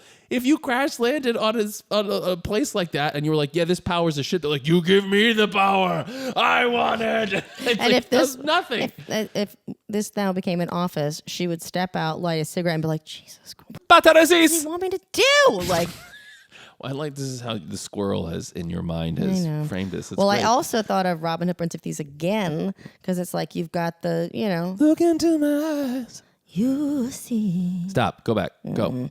Continue on. Skating. Okay. But they got the weird, creepy witch who somehow birthed that weird king dude, and the normal people, and then they've got those like guys that start running through the woods, and they're like, "Ah!" It's like anything that takes place in the woods. They're like, we need some real messed up, like no brain dudes with clubs to just. Yeah. Yeah. So anyway, Because it's good. the Let's go back nameless, to it. faceless threat. But like, yeah, I just love that. I believe it's in the realm of how bizarre and sci-fi and and how the genres are all like a weird stew going on here. It doesn't make any sense. It is believable that like this guy would want this power that does nothing he could never use, but he's obsessed with it, will kill anybody to get it. And it's kind of a brilliant comment on anyone seeking power that doesn't understand Yeah. anything about what the power he has. And Yeah. that's kind of great. I love it. Wait. Okay, go ahead. So So she can't make it work, and she, trying to save her own ass, is like, well, maybe if you had them let the child go. And he's like, how dare you say I would have done something wrong. Find the child. Find the child. Which is also, Bavmorda. yes. Or not Bavmorda. Kale? Yeah. Yeah. General Kale with Yeah. Sorcerer. It doesn't he say like find the child? It's like the Free same. baby. He says the exact same thing. Yeah. Oh, and so good. he basically is like, so Tarek at the end of the scene is like, give me that kid. And everyone's going, and she turns into a raven. Oh no, he doesn't. She's She goes to turn herself into the raven, and he grabs the ring from her, and then he imprisons her. We don't realize that yet, but he puts her in prison. I want to talk about that at the end. You mean when it happens? No, We should talk about it when it happens. Continue. When he takes the ring in this scene? He takes the ring, but I also want to discuss this. Okay, continue on. I don't know what's happening. Whatever. So now let's see. They get to where Noah is. So we're back to where. So Noah comes home, and he's like, I got something for you. He comes in looking for Sindel and Wicket, but they're not there. And Teak, apparently they don't communicate too well together. He's just like, "What? Well, good riddance to him. Glad they're not here." And again, never picked up on this as a kid. He's like, I brought a bed for you. And he has these two like bed rolls that clearly he brought for them, wanting to give it to them. But he's like, I got two of them. I wasn't sure which one you would want. So you can just choose between the two. But I got them both for you. And Teek's like, and clearly he's like hoping that they were there. And then they show up. They're like, we were picking berries in the woods. And they're going to make pie. And then and he's like, whoa, well, all right, fine. And he's like, trying to pretend he doesn't love that they're there. She makes some pies. And then I guess the next morning he's off again. Mm-hmm. And right here I wrote, where the hell does this guy go? And then she's like, where does he go? And I was like, oh, good job, movie. And so her and Wicket follow him, to which Teek's like, no. Oh, no. And like he doesn't want them to follow for whatever reason. And so they follow him through the woods. He's not allowed to follow him. Yeah, although why wouldn't you want Teek Speedy with you? I have no idea. I would bring him everywhere with his little tiny hands. I would just give him biscuits all day long with little tiny hands. Look at his little fingernails, and then when he puts little crumbs fall out. I love him so much. Teek is a great character. So you had a stuffed Wicket when you were a kid. Yeah. You know what? There's a great picture of, I don't know where you are in this, but Mandy is laying, like she stayed, our cousin Mandy, like I guess they were visiting, and she's in the bottom of your bunk bed looking like she wants to kill someone because she's exhausted. Oh. I'm laying on Tramp's bed hugging him, and I think Wicket's in the picture. Okay. Anyway, that's a great story. So they follow him to what is a spaceship that he's been repairing, and we get a little backstory. It's a huge spaceship. We get a little backstory on him that he crash landed here years ago with this guy named Salak.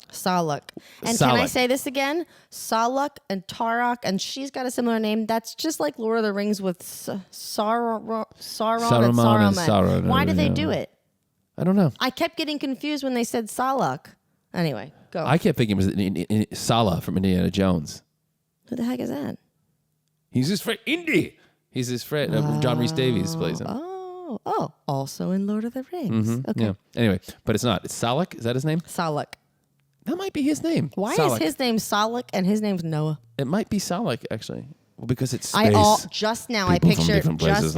People from different places in space. Just now, I pictured Salak as Ben Kingsley. Places from space. People from different places in space. I don't want to start talking about other older men you find attractive. Wait, he's rebuilding. So he's rebuilding a ship. And now, I will say this. This, I think, is a huge missed opportunity. And maybe they weren't allowed to have a great Star Wars tie-in. Oh. Like, if you figure out that this guy is a character that was referenced in Star Wars or has something to do with the world of Star Wars, that would have been a really great way to lay in. I've got a really good one for you related to that at the end. Okay. But yes, I agree. So, especially with the ship and the whole... We get a little backstory that he and this guy Salak, they were on their first mission to do, I don't know what they were doing. But a dead droid on it. Okay. Yeah. Oh, right. Yeah, Like he- too. like he there, couldn't- There this yeah. would have been a great way to have some yeah. great Star Wars tie-ins here, and then they kind of missed. Maybe they weren't allowed to because they, the whole shared universe thing is a new like mid 2000s or 2000. Like the whole when Marvel Universe came along, that's when like the whole like shared, all these movies connect. Like that wasn't really a thing before. So anyway, but it is anyway. So this guy Salak, they crash landed and the power source, was destroyed or something. So Salak went off in search of something to power the ship while he stayed to repair it. And he's like, I don't even know how long I've been here anymore. And so he's like, I realize like Salak's not coming back, kind of a thing. So you're like, all right. So then it cuts to a hilarious musical evening where they're just all in the thing and like they're playing. They're all in his house and he's playing like the pan pipes or whatever's going on. And Teak they're all is dancing around with his little fingers on a pan pipe. Okay, again with the fingers. Oh my God. Enough with the little fingers. But they have like a special quality He's where a they're super just cute, All right, adorable puppet. All right. Oh my gosh. Do you think they have a stuffed animal of him? Probably. So then they talk about, so they have a conversation about grief and how your loved ones are never gone. And he says, what was the last thing your dad said to you? And he says something like, I'll always be with you or something like that. And he's like, yeah, there you go. See? Think of that and the happiness that they'll always be with you. It's a very sweet little moment. Yep. And then she sings a song that is a weird little song. And then she sings it. And then it's like you're like, that's a weird. It's not a particularly good song. Oh, that's not a good. Not. No. Okay, keep going. It's not a particularly good song, and you're like, okay, it's weird that she just sang this whole little song. Me and leads me but then the next morning, you hear this very haunting, ghostly kind of like that song being sung, and she wakes up, and she kind of it's like dawn, and she comes out of the house. And she's like, Mommy? Because clearly it's the song that her mom used to sing to her. Yeah. And so she walks through the woods. She's on her way somewhere, and she's following this voice. And then somewhere along the way, Wicket wakes up and realizes Sindel's gone. He can't find her. And he wakes everyone else up in the house. He's like, Sindel gone. Cannot find her. Sindel gone. And then so he gets up and he gets dressed, and they hear that singing. Meanwhile, Sindel arrives, and it's this... I mean, she walks right into Lord of the Rings. She's in a Star Wars 80s space outfit walking straight into Lord of the Rings where there's like is a unicorn? Is there a unicorn that's there? There's a white horse for sure. There's a white horse. There's a white horse in a mossy forest glen with a woman dressed all in these long white flowing robes and long blonde hair. Giving Return to Oz vibes. Yeah. Help me to rise. Oh, very much. Very much Help Me to Rise from Return to Oz, lady. So yeah, white horse, weird angel lady, and then you see, of course, like you see, she's wearing the ring. Oh, maybe she doesn't have the ring. Hand me my cloak. Oh, I guess she didn't. He didn't take the ring because you see her. She's got the ring. So I'm sorry, he did not take the ring from her yet. Oh, he does it when they're there together. Yeah. My mistake. So he does not take the ring. So she has come here. So then she does this, like she flows this cape. She like twirls this cape over her face, and as it twirls, it becomes black, and then she, of course, is the evil witch lady, and she's like, she says something like, I told you there's no escape for you, or something like that, and she's like, ah! and then she gets on the horse, which is now a black horse, and rides off, and Noah sees this, I guess, and then he starts to gear up for battle. He starts dusting off all his old things. He's clipping on his fanny pack and all sorts of stuff. He's got a fanny pack and a laser gun and all this kind of stuff. Yeah. And so he's gearing up for battle.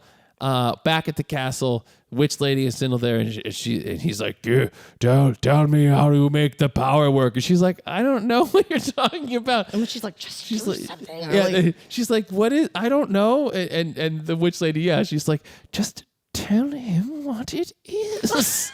She's like, we're both going to die. Will you die? And she's like, I don't know. It powers the spaceship or something. Like, she has no idea what the heck it is.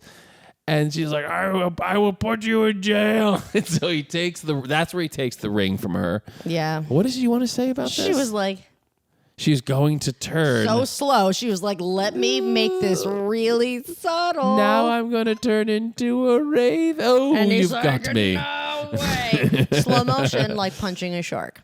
Okay. You're welcome. Yeah. All right. And then he's like, the Ewoks are here. Ask my honored They're not. guests. Oh yeah, that's right. They are there. That's right. Because she wants to know where her friends are, and he says, "I will let them go if you tell me what the power is." She's like, "I don't know what the power is," and that's where the whole thing happens. And then so he's gonna throw her in jail basically until she tells him, and then he throws the witch lady in jail because he doesn't want her to escape, because he's gonna kill him if they don't tell her essentially, and so. I said again, it's so great that they don't understand anything about what this is. But wait, they don't throw them both in jail? They throw them both in jail. Oh, there we go. They're both in jail, and so then we're in jail with them, and the witch lady we realize has heard of the power from Salak, and she's like, or because Sindel says something about Salak. I can't remember how it is, but basically she's like, oh Salak. She's like, we heard about it from him, and like it pans over, and there's a skeleton chained to the wall, and she's like, that's Salak. You know, like that's what, Tarek will do to us. And this, you tell him how to make the power work. And she's like, I don't know what the power is, you dumb witch lady. So yeah, so is she a witch or a sorceress? Who cares? The sorceress in Brazil. She's in a different movie than everyone else. And so the witch lady realizes that there's another ship. Somehow she talks about Noah, and then she realizes that there was someone who tried the power a long time ago because he was looking for a source. Because Salak, that's what it is. Salak was looking for the power because his ship crashed. Yeah. And they didn't have it. And so that's why Tarek's been seeking the power ever since. And then he finds it and in Sindel's dad's ship. So the witch lady puts the pieces together. Oh, wait a minute. That guy, Salak, he died. His ship crashed. There's another ship out there, and we now have a power source for it. She does some good math, some quick math right there, that witch lady. So I have right now the next. So Teak and Noah and Wicket are doing the long journey to the castle. They're finally at the castle. Wicket's about to jump in the moat, and he's like, "Don't go in there." Okay. So I thought at first it was like acid.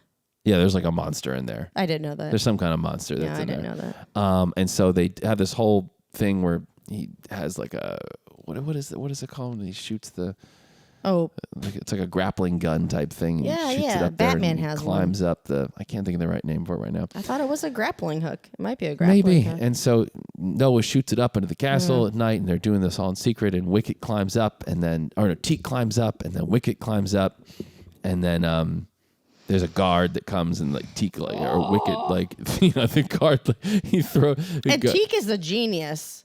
Yeah, Teak's a genius. Or is that Wicket? No, Teak's the one who just tips him over the side. He tips the guard over the side. The guard goes into the moat, and gets rid of that. So Noah climbs up. They're sneaking through the castle. Noah does not climb up. Oh, that's right. That's right. They attach. That's right. They attach that's the why he's rope. A genius. They attach the rope to the bad guy's foot, and then they knock him over. So he falls and his weight pulls Noah up the side. Whoa! And I remember that shot too of them passing on the wall. And his little feet going over. Yeah. And so then they're sneaking through the castle. There's drunken bad guys everywhere. They do a hilarious old bit where they find a big old cloak, and they.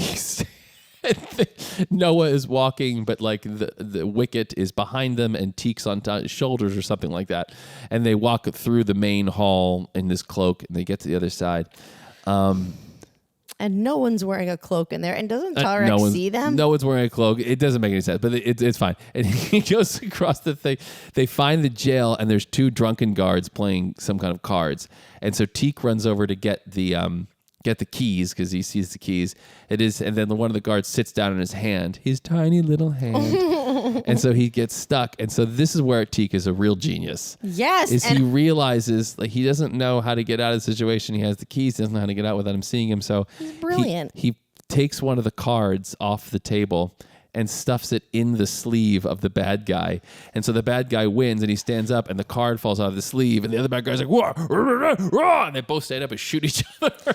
First of all, I didn't remember that, and I don't think I would have understood it. Also, Teak has to be an absolute genius to know that. And when I thought, speaking of which, this is like Mad Mardigan, like walking away and being like, hell, Mad Mardigan. No. I just like saying Oh, okay. Wait. Oh, I thought Teak hesitated because he saw food and he was trying to steal it.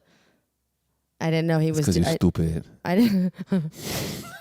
You're stupid. Shut up. Up, shut. Oh man, yeah, that's amazing. Yeah. That was real dumb. Let's see. So they free the Ewoks. Oh, I love also so they go and they get in, they free all the Ewoks, and he's about to the witch lady's like, "Here, free me." And Wicket goes over to like free her, or someone go, and Cindel's like, she's like, no. She's like not having it. She's like, evil. she's evil. Which is kind of great because a lot of times characters like second chance, whatever. It's like, I love it. She's like, Like, this lady's hell. a bitch. Yep. And then they leave her locked up. They're trying to get out. Two of the Ewoks have lasers, also I forgot.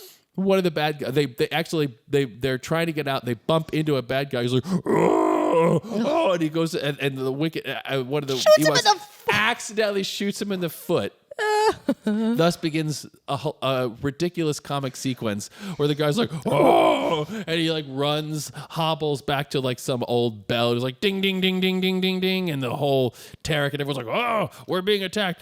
And then they run down. They're running to find it. And the guy's there. As everyone's passing him and he's pointing them, it's like, they're this way, they're this way. And everyone that goes in front of him steps on his foot.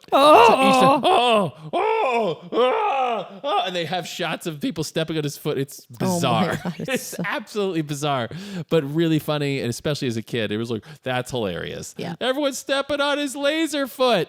So, so the Ewoks are holding off the bad guys as they're setting up a zip line to get out, and everyone's zipping out, and then Noah looks at catches sight of the skeleton, and somehow realizes that I was Salak. wondering if he did see that. I missed that. He does. There's a moment where he looks over and he sees, and I'm assuming it's because of the clothes that he was wearing. And he was or like whatever. a normal human skeleton. Yeah, I don't know. and he's like, and he just kind of has this one moment, looks at it, and then she's like, "I'm sorry about Salak," or whatever, and he's like, "It's okay," and she says something about.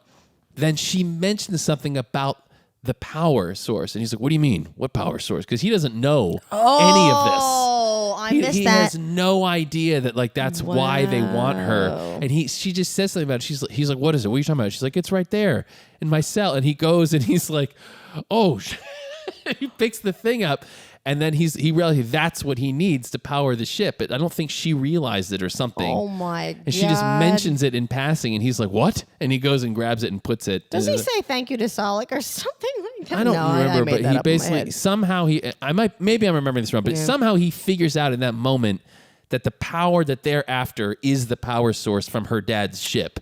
Got he it. picks it up and puts it in his bag. So they zip line out of there. The witch lady, Tarek comes in and the witch lady says, "There's another." He's gonna kill her. She's like, "Wait, there's another ship, and if you let me go, I will find it." And so she turns into a raven, and then he takes. Then he takes the ring. It's so like she sitting on can't- her little claw. Yeah, so she can't turn back without him. And so she flies off. So the bad guys, they're getting ready to pursue. They're getting geared up. Everyone's running across, the little, blah, blah, blah, blah, blah. I can't speak. Noah and everyone, they're all running into the forest. And the army's coming after them. The Raven is leading the army, directing them as which way to go. Noah goes to the spaceship, and he's going to put the power in, and hopefully it'll power it up because the guns on the spaceship, they'll be able to defend I themselves. just love it how he's like bloop. Well, yeah, he blew, but nothing happens. Oh, remember? And nothing happens, and he's like, so we've previously established that we didn't mention he's booby trapped the whole area around. Oh, That's how, yeah, I and because forgot. Wicket got caught in the And he same hugged- exact thing And he he gets caught hugged. in And he again. hugged Wicket when he got. That's trapped, right. That's which was right. adorable. Earlier, when they come to the spaceship the first time, Wicket's like caught in a trap, and he takes him down, and he's like yelling at him, and then he gives him a hug. He's like, "You okay?" All right. It's God, I love adorable. him so much. So anyway, by the way, Wicket, the same thing happens again.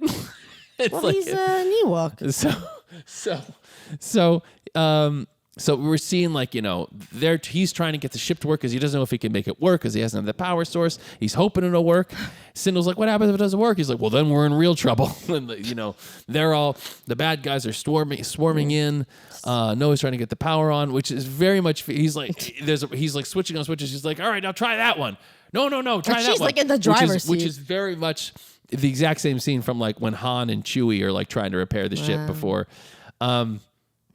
So then the bad guys are there and the battle starts.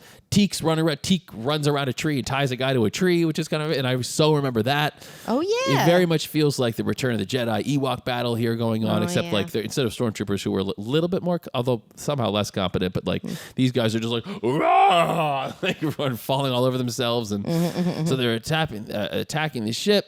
It's not going well. The ship won't power up. But finally, he gets the ship to power up. You forgot when he threw Teek. What happened? Oh, yeah, someone throws Teek? Somebody threw Teek. Does he hurt his little hands? I thought he was going to die. You're talking about his hands again? No, it's the cutest. He jumps on his back, and then the guy's like, oh! And he throws Teek, and he hits a tree, and he makes the saddest little face, and then he goes, does. Oh! I love and that. he holds his little arm. The puppeteering and the animatronic, whatever it was they were using with Teek, is like so such a great little character. Like he's thinking, this is it for me, and they're going to leave me, and it's so sad. So, yes, I agree. That is very sad. And so there's no, like, they're gaining ground a little bit, but they're getting to the ship, and right when they do, the power comes on. And then he gets, I think it's Wicket and Sindel and him, they get on the lasers, and they just start blasting the hell out of everybody. Yeah. And I was saying, it is kind of like, my mind has a trouble with it, but it's also great to see Wilford Brimley shooting lasers in Star Wars. Like, it's kind of amazing. It's awesome. And again, he's such a good actor. Like, I totally buy him in the world.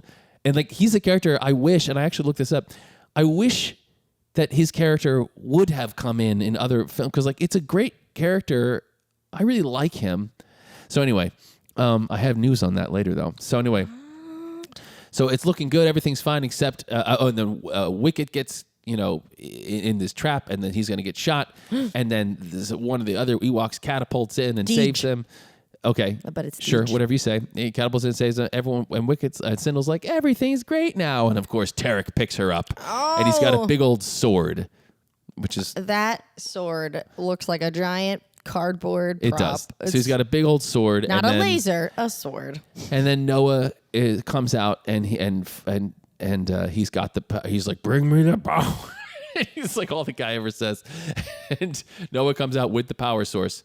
And he goes, give me the power. Why does he come out with it? Oh, because of Sindel. He's like, I give me the power, and I will kill the girl. And so he basically says, you let her go, and I'll fight you for it. Oh God! And he I love puts the him. power on the ground, and Tarek's like, and he lets her go. And that's what? Why is that so funny? Because it's like. Okay. Oh, God. But what's great is like that Tarek like He does though. very slowly walks over to the power, and he's like got, like, and come then like kind on. of like bends down. It's like the car's gonna drive away and leave him there. Yeah, and like, he's looking at Wilford Brimley the whole time. Wilford was like staring at him, and he bends down to pick up the power, and then unsurprisingly, Wilford Brimley hits him in the face with a stick, and then they start fighting. And it's like I was like, oh, Brimley's got spunk. He's like fighting the guy. He's got a big old sword, but he's got just a stick, and he's like fending him off. And then Tarek gets mad, and he starts throwing stuff at him. Teek tries to help. Wicket throws. Oh, that's later. So Teek tries to help somehow. Well, maybe that's when he got thrown. Whatever. He might get thrown there. So anyway, that's probably what happens. Oh, that's right. Because that is what happens. Because Wilford Brimley gets down on the ground, and then Teek comes, and the guy throws Teek, and then he gets hurt. That's what happens there. And so Wilford Brimley's fighting. It doesn't look good for him. And then Wicket has his little like what do you call those things? What do you call those things?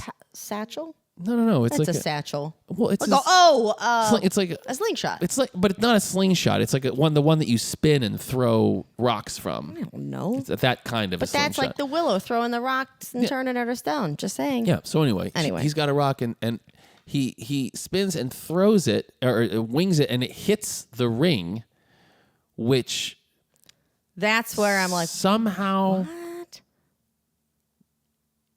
Is he holding the battery? Like maybe that has something to do with it. I can't don't remember. know, but it's like it hits the ring that he's wearing around his neck, and it hits the ring that turns that for the witch lady's ring, and that somehow like a nuclear reaction happens like from inside. he Bav Mortas. And it's real creepy. Like I remember this, where like orange light starts shining through his It's like skin, Bav and Morta, it's where you see a terrifying. skeleton. Yeah, it's really scary. And then like he just turns to stone. And I'm like, why would he want the ring if it's gonna kill him? Well, I guess he didn't. He didn't. He wanted the ring so she couldn't escape. I know, but And so that's also, which is also great because he's turned to stone. Everything's stone, and you see the raven fly up, and it's like the ring is gone, and so she's a raven forever now, trapped. which is kind of awesome. And so she flies off, and but it's real creepy when the way he dies, deep fried. I think is what the review said. I love it. He gets deep fried, and he's just stone.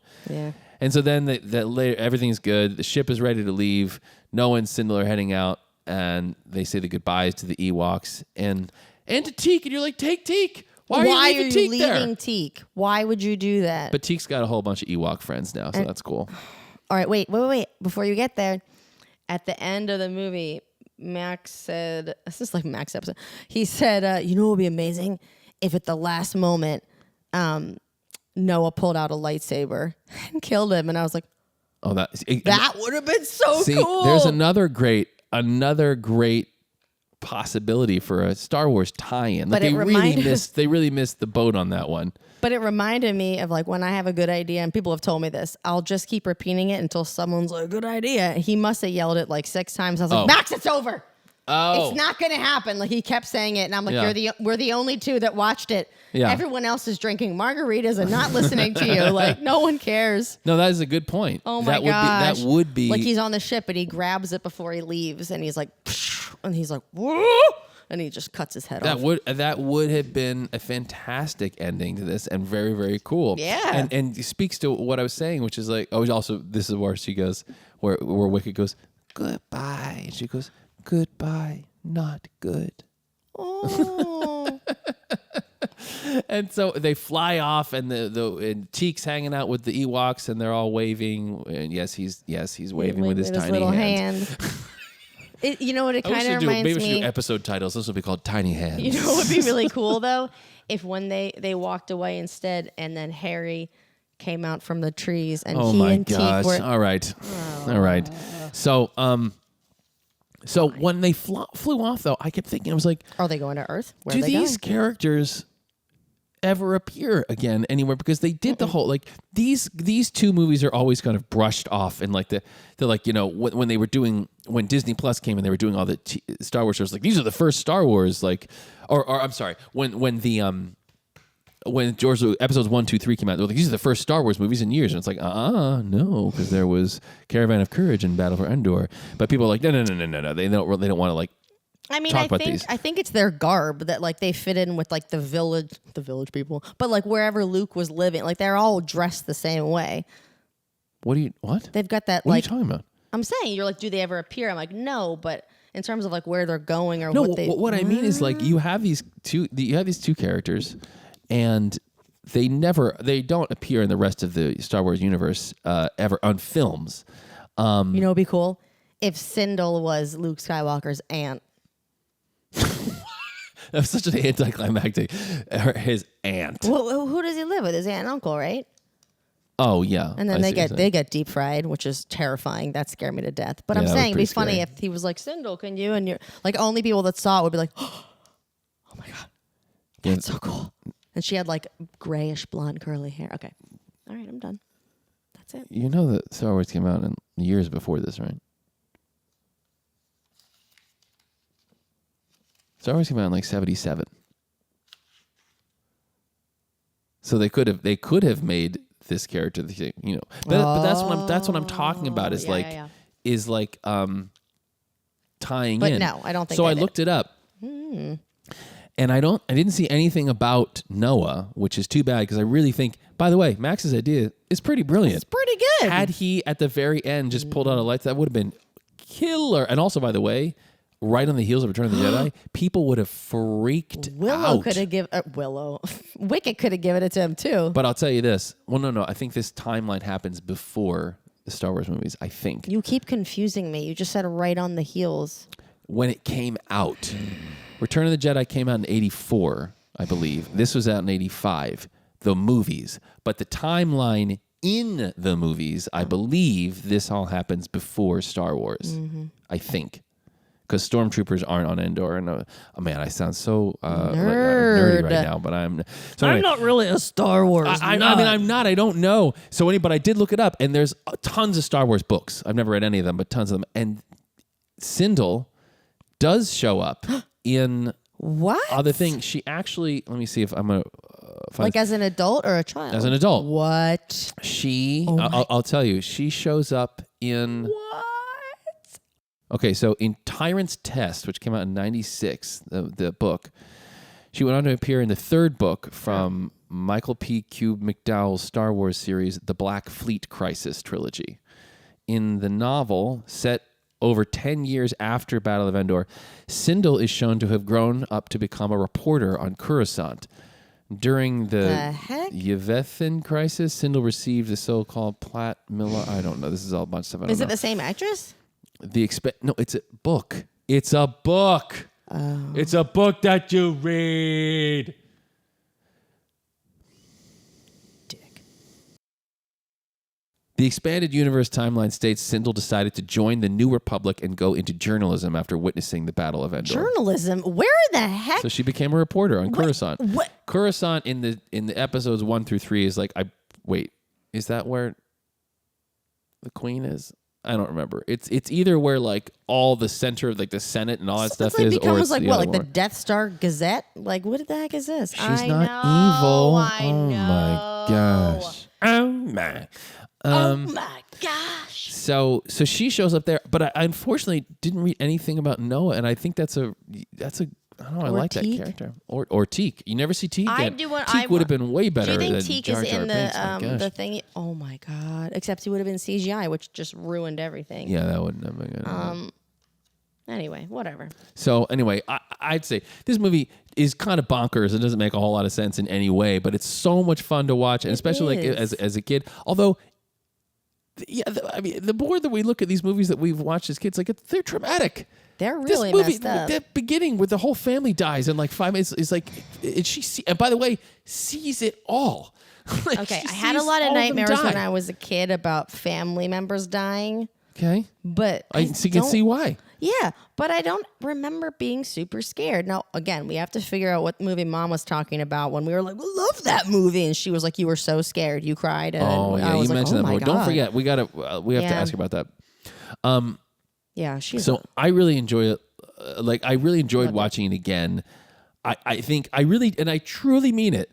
I love the fact that like this primitive planet, the guy's just so obsessed with the power. He just understands what the word sort of means, but has no way of ever using it. He's but a will kill dingleberry. anybody for it. I love that. It's so because it's believable to me. I also want to know what he would do with it since he's already in charge of everything. Nothing. That's the point of that. I think that's what I'm saying. It's a kind of a great, statement about people like that, like tyrants. Like they want power. It doesn't matter what. No. Wait, she does. Not that I'm trying to say this is like some movie that were like they were trying to have a message, but like still. No, but like, I it's mean also great. When she says there's another ship, is he psyched because there's power there, or is he psyched because he's been looking for a ship?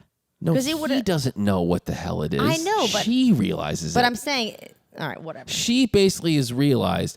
You can power this ship, and this ship is power. It allows you to fly. It allows you to like they grasp. And the thing is this: he's probably never really seen them. Like he sees the dad ship, that one's broken. It's not flying. He doesn't know what it does. And there's a guy, this weird stranger who showed up looking for the power, saying his ship crashed, meaning he would have been able to put together that it flies from space. Like you can go to the sky in this thing if you have the power. So he's been looking for the power because that's his only concept of it is like it makes you can fly. Basically, he wants to fly. Like he doesn't really know what it is. He just knows that there's something out there that you could do something with it, but he has no idea, and he's seeking for it with no idea that there's another ship that could. He has no concept of it. I love it. I really love that. What bothers me about him? What? His hair. He's bad hair. What's up with that hair? I don't know. It's weird. Look, if you're a mummified skeleton, man, you got to take better care of your hair. But he could have done like a little ponytail. I just imagine like it's like a braided like hippie at a Deadhead concert, at a Grateful Dead concert. It just looks ugly. All right, let me go through my notes, of which there are 6. And now we shall turn Wait. Now we shall turn to the But mine are, this is funny. Never mind, actually, they're not that. esoteric random movie quote. All right. Again, I feel disappointed in my performance, but let's do Which, it. if you haven't heard before, is a thing you probably hear we hear us do it throughout the show at any shows. Where we kind of just toss out random lines from movies, and they are random. They're And not either famous you know, lines or you're usually. like, what's wrong with these people? Yeah, and I gotta believe that if we do it, there are many others that do it too. I hope, but everyone's gonna have their own pool of movies. Hopefully, ours is large enough. But anyway, we try to stump each other, sort of try to stump, but also kind of hope the other one gets it on what these esoteric lines are from these movies. And we do it more of like we just throw it out in conversation usually. This is more of a game.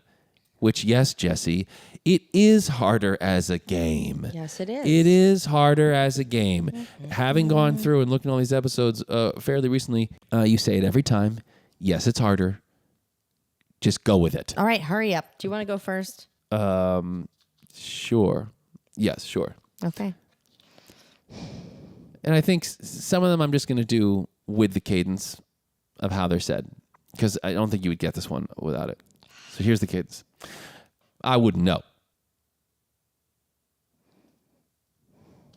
It's not Ghostbusters, is it? No. You've actually referenced this scene before, this exact scene. But it is a random one. It is a real random one.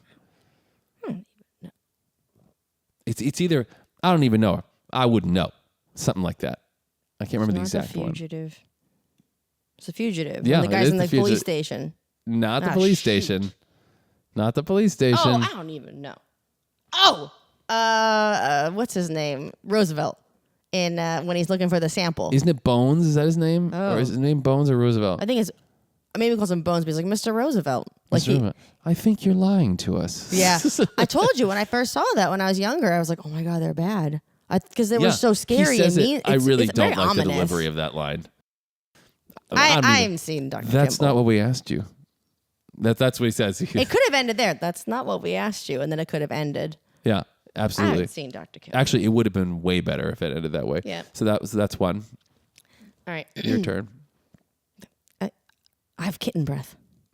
Kitten breath. Well, you're never gonna get those. I don't think I've ever even heard that. I have kitten breath.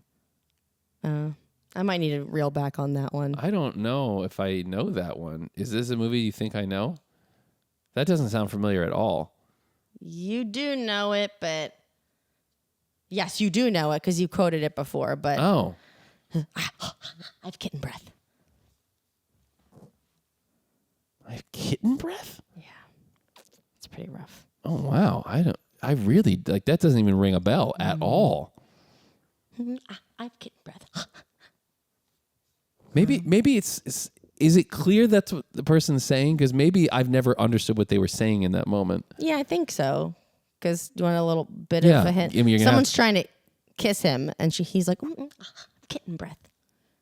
Oh no. I don't know. Yeah, I don't know exactly the scene following, but he's getting a back scratch. What? Human blanket. Human blanket. No. What is this? Do you want me to tell you? Yeah. So I married an axe murderer. Oh my gosh. I've seen that once. What? Yeah. Harriet. Harriet. I had the soundtrack. And those poems are on the soundtrack. Cross that one off. Does that mean I get to do another one since you didn't see it? No. Oh, come on. That's not fair. I do. There are certain things from that movie I do remember, but most of it is Like this. an orange on a toothpick. Yeah, S-A-T-Y-D-A-Y. Yeah, but I know that mostly Yeah. because that's on the soundtrack. Not that part, but the song. If you want my body and you think I'm sexy, come on, sugar Please lip. stop screaming in the microphone. Oh my gosh. Sorry. When you want to be loud. also, go for those off of you that the can't- mic. For those of you that can't see me, I'm such an excessive fidgeter that Yeah. I'm constantly moving away from Yeah. it. So it's hard for Yeah, me to. it's terrifying. I can't See, help but it. what's confusing about that movie is I often get that confused with Fat Bastard from Austin Powers yeah. 2, I All right. think. Well, then I get But I will say, no, you don't. So, yeah, but that soundtrack I love. They have a great song on that soundtrack by Chris Whitley, I think it's called. It's called Starve to Death, I think.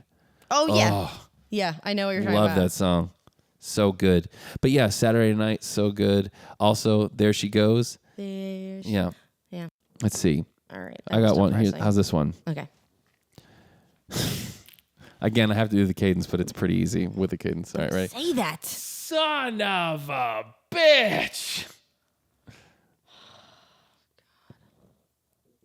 Oh, really? I thought you'd get that instantly. Oh, son of a bitch. Is it True Lies? Yeah. Okay. It's helicopters. Stan It's after they Stan kidnap him. Aykroyd.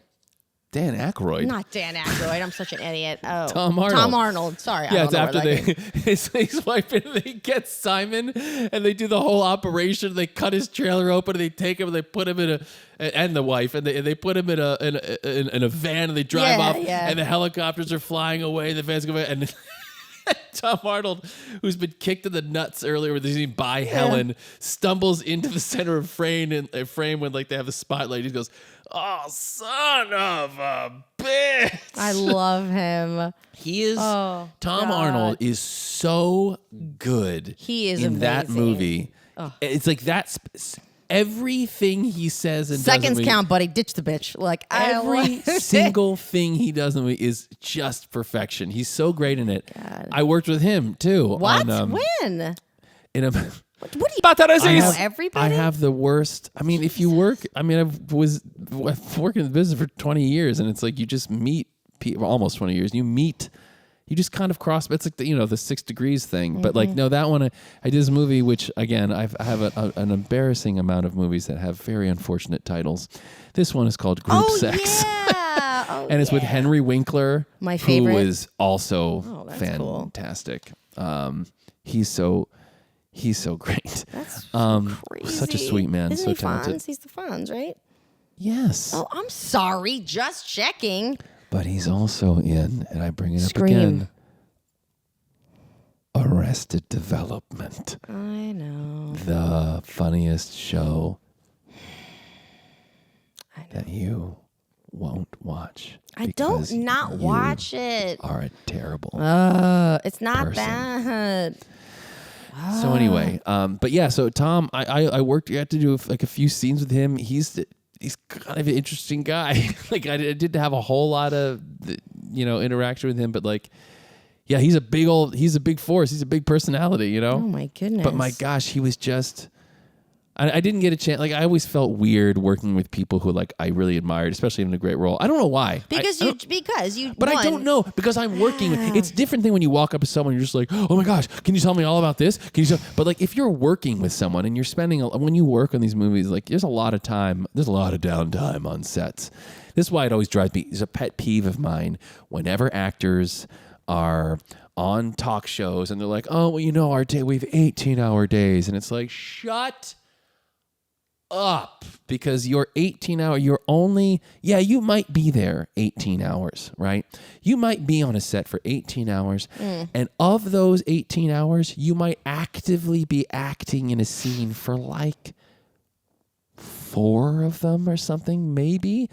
But I'll tell you this, you know who will never be the first on set or the last to leave? The star.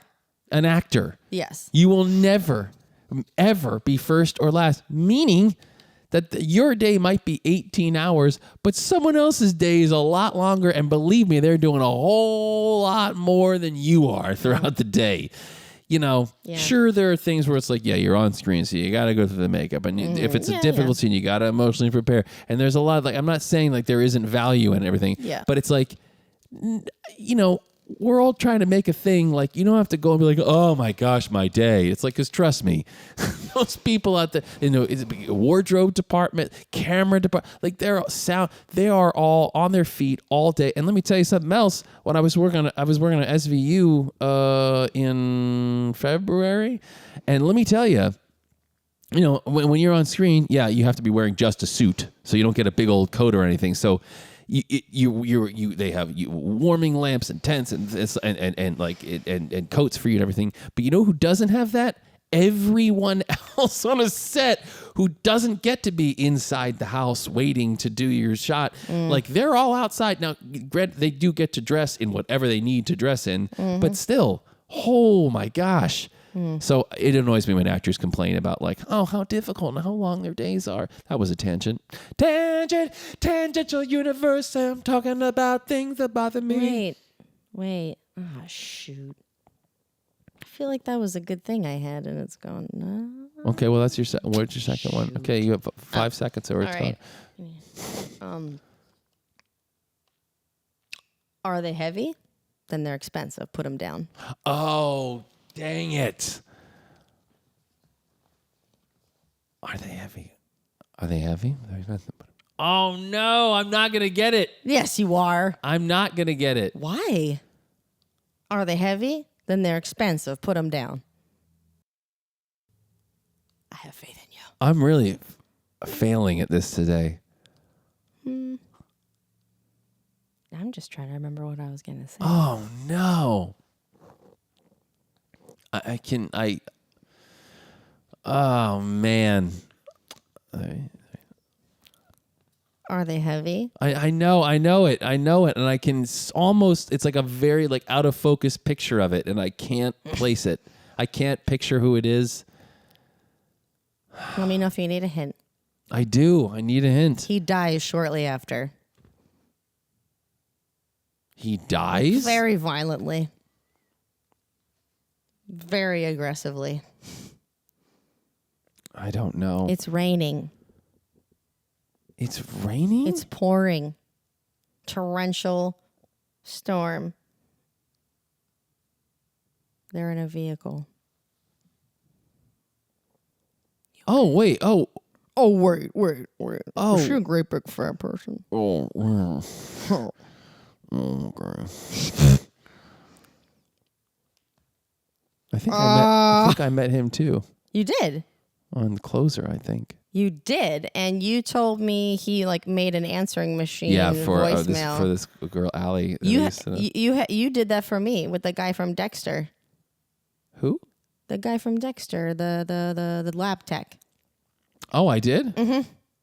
Really? And you sent me that birthday card from Sassy Gay Friend. Sassy Gay Friend. That was a hot ticket.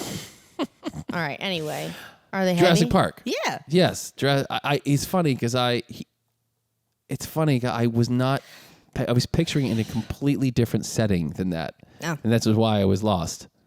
Because what happened to the goat? It's the lawyer. Yeah, and he Where's does the goat? that. He does that classic scream that people do. Oh yeah, that even he talks about it in Jaws, and that it's a high pitched scream, and like everyone when they die, and even guys are like, ah! Like it's just that speech in Jaws is such a great high pitched scream. Maybe the best movie speech. It's so good. Roll over. All right, how about this one? Mm-hmm. Again with cadence, but you may not know this one as well. I once caught a fish this Dave. big. Oh, you got it. You got it immediately. Hell yeah. Oh, man. See, I mentioned us doing Dave, and you were kind of like, huh. I love Dave. Well, then why were you like that? Because I love Dave. I love Dave. No, I love Dave. I love it too. Okay. I guess I was just caught off guard that you'd even remember it. And I was like, huh. Would you take a bullet for me? His facial expression is so good. No, Big Ram's just staring at him. I think can we do that? And yes, I want to do I would the American. love to do Dave. We'll do it soon. Let's do it. Yeah. I want to do the American president. I haven't. I mean, that's. I know that's so dumb. Okay, gosh. Watch it. Go ahead. I'm stuck between one that's super obvious and one that you really should know. Okay. Can I do two, please? Because you didn't know the first one. No. Have I only done two? Yes. Yes. I don't actually know. I don't remember. I did All that right. one. And All I did. right, ready? No, I'd only done 2. Yes. I'll roll down the window. This is the one I really should know. Yeah. No. This is the obvious one. Yeah. I'll roll down the window. I'll roll down the window. I'm just blanking. So I feel like my brain is just not working. I'll roll down the window. I feel like my brain is not working today. Oh wait, is it Harry and Henderson's? No. Oh, wait. No. You got me for a second. What? I'll roll down the window. I'll roll down the window. I can. How about this? It's not Dave, is it? No. Ready?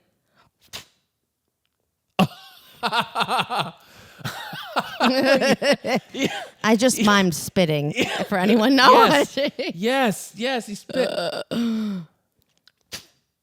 I'll roll down the window. I know exactly, and I cannot place it. Really? I know exactly. I know what it is. Wow. I'm seeing it. I can see. Oh. I can see the timing of it. I can see the shot. I just can't. I can't picture who the actor is. Wow. Oh my gosh. I'll roll down the window. I can see everything. It's like all out of focus though. All right. Oh my gosh. Do you want a hint for the This satisfaction? is driving me crazy You're gonna because be I know so exactly pissed. what it is. You're gonna be pissed. I'll roll down the window. I'll roll down the window. I think I did another quote from this movie last time. Oh my gosh. I'll roll down the window. All I'm saying is when the sheet comes down, I'm going to be prepared and you're not. Because it's a guy. It's a guy It's a guy. who's like being super annoying, Yes. and the person's annoyed with them, and he's like, it's gonna be fine. It's gonna be fine. Like, don't worry, it's gonna be fine. I'll roll down the window, and I can see the whole thing. I know the whole thing, and I just can't place it. He says, I don't know if it's this part or another. He's like, all I'm saying is when the sheet comes down, I'm going to be prepared and you're not. That's all I'm saying. When the sheet comes down, I'm going to be prepared and you're not. When the sheet comes down? Yeah. The In sheet? the meantime, you're going to ruin your whole life waiting for it. Oh, it's when Harry met Sally. Yeah. That's right. That's why when you said Harry and that, I was like, boop. Harry, right. I should have thought about that. Yes, of course. Of course. He spits the grape out. Gosh, I haven't seen that in so long either. What? I know.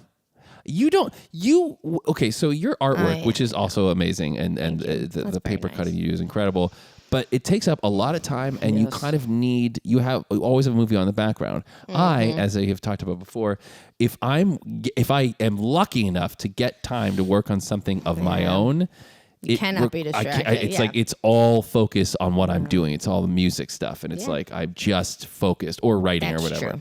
That's But like true. I don't ever have movies on in the background. You told me you watched you watched The Abyss like 3 times leading up to it. Oh Like, yeah. I If I watch something that makes me like focus or it feels good, I'll watch it over and over again till it doesn't. So I'm gonna give you my last one. Okay. This one might be hard because I know it's not a huge one for you, but it's a big one for me. I need you to Is watch it Dick again. Tracy? Because I'm not going to know. Well, I can't do it now. Is it really? Yes, it's for Dick Tracy.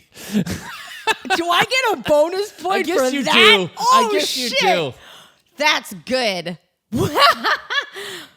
Whoa. I hate you. Brother. That was some... Well, actually, no. I guess I have to do it because you didn't get to say one. I didn't get to say a quote. Oh, even. you get to do another one. Yes, do it. Not because the I one didn't from- even say one. Yeah, I know. That was good. The one I was going to do though is one of my favorite moments from that movie with Al Pacino, when he realizes they're being bugged. There's someone above the ceiling. got that big They've nose. wiretapped him. He looks up at the light above where they've hidden the bug, and he just goes. He looks at the guy in the room. He goes, "We're being bugged. We're being bugged. We're being bugged. We're being bugged. We're being bugged. We're being bugged. We're being bugged. We're being bugged. We're being bugged. We're being bugged." And he says it over and over and over again, and it's so great. I love it so much. I like that when you were doing that, I was looking up at the ceiling too. Yeah, because I was like, he's so Pacino. He's we're being bugged. We're being bugged. We're being bugged. Okay. It's so great. Jesus. Easy. I didn't get to do it. Fine, I'll give you an easy yeah. one. Oh. You say that It is. every It is. time. Swing and a miss. Oh God, the dream team. Yep. See, I told you. Swing and a miss. I love that I told movie. you. I told you. I was gonna give it an easy one. Here's my last one. Okay. Taste death, live life. That's not Dream Team. No. It's taste death, live life. Taste death, live life. I know this. And it's over and over. Taste death, live life. It's like, Oh, it is? yeah, like he says it many times throughout the movie.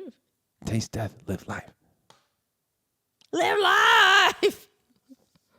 Oh, now I've lost it. I thought I had it. Now I've lost it. That doesn't. Taste death, live life. Is that better? No, but I clearly hear it. This isn't the crazy guy from Always, is it? No. No, but it's a crazy guy. Obviously. That's a weird thing to say. Taste death. Live life. Taste death, live life. It's so cool. Give me something else. Give me some kind of background. Winter. There's a lot of winterness. There's a lot of winterness. Yeah. He's got on a colorful parka. He's a thrill seeker. Oh, I got a good one that'll support this. Give it to me. Son, has anyone ever told you you're a few sandwiches short of a picnic? Oh. Son. What is wrong with me today? I'm just blanking. I'm absolutely just I'm like No, you probably hadn't seen this since we were kids. But this all sounds familiar. Taste death, Son. live life. That the sun that Has sounds anyone familiar. ever told you you're a few sandwiches short of a picnic? Yeah, that sounds so familiar too. Like all of these have sounded so familiar, and except for the Sorry Mary Naxter one, and I just can't place them. Algiers, Watusi, growth formula. Is this a joke? All right, Ski Patrol. You've never seen Ski Patrol? Like once. Wow, that's a double bust. Well, No, I mean like I've seen it. Oh my God. I probably saw it once or twice, but I saw it when I was probably like 12. All right, never mind. But it's worth watching again. Taste Death, Live Life, and the Sandwich Line both like ring a bell, even though I haven't seen since then. Good. But I think Stanley. I think it's clear that we both failed. I think at you're this very game handsome, Stanley. for different reasons today. Oh, I thought you were going to say we could do another one. No, Okay. We do need to start writing them down, though, because I have 2 on here. I'm like, did I do that already? I crossed them off. See how I just crossed them But did you off? have mine on there or just yours? No, I don't. I don't do the work for you. I do my own thing. All right. Well, Battle for Endor. Super enjoyable as a kid. If you're going to watch it, try to watch it like your kid self would see it. Because it's so great. But if the whole time you're like, oh my God, this is so dumb. I think if don't you're a do it. Star Wars fan, you won't like it. I don't even know if it holds interest for kids. I was excited when you said you watched it with your friends' kids because I thought they were like young. So I was curious to think like what they would think of it now. They're very young at heart. Keelan's out of town. And so I would have watched this with her, but she's gone right now. They're goofballs. They can appreciate that stuff. Yeah, I think anyone that likes Star Wars stuff is not going to dig it. But you know, it's enjoyable, and Wilford Brimley's great, and there's something oddly charming about it. Although I'm sure if I had not seen it as a kid and watched it now, I'd be like, "What is this?" You know what I mean? That's true. But man, yeah, oof, if you watched it as a kid or have any recollection, watch it again. Yeah, watch it again. Yeah, do it. Thank you so much, and we'll see you next time. Oh, maybe not. You're so exasperated. You're so exasperated with the audience. Good night and good luck. Good night and good luck. Yeah, to us all. Thanks for joining while we talked about the movie for 5 minutes. No, it was good. Well, it was a lot. You can turn it off now. I'm just gonna. It's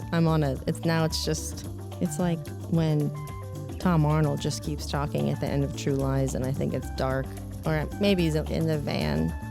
What? When he's like, next time dark? you're gonna be in the van. What do you mean you think it's dark? Like he's either like the credits are about to roll and Tom Arnold's just still talking. Into You're saying the screen is dark. Yeah. Not that like It's dark metaphorically outside it's because dark it is or dark scary. outside. Yeah. Okay. Thanks for joining us. Yeah, that was Thank you. a successful. Battle for Endor. Really stuck the landing on that one.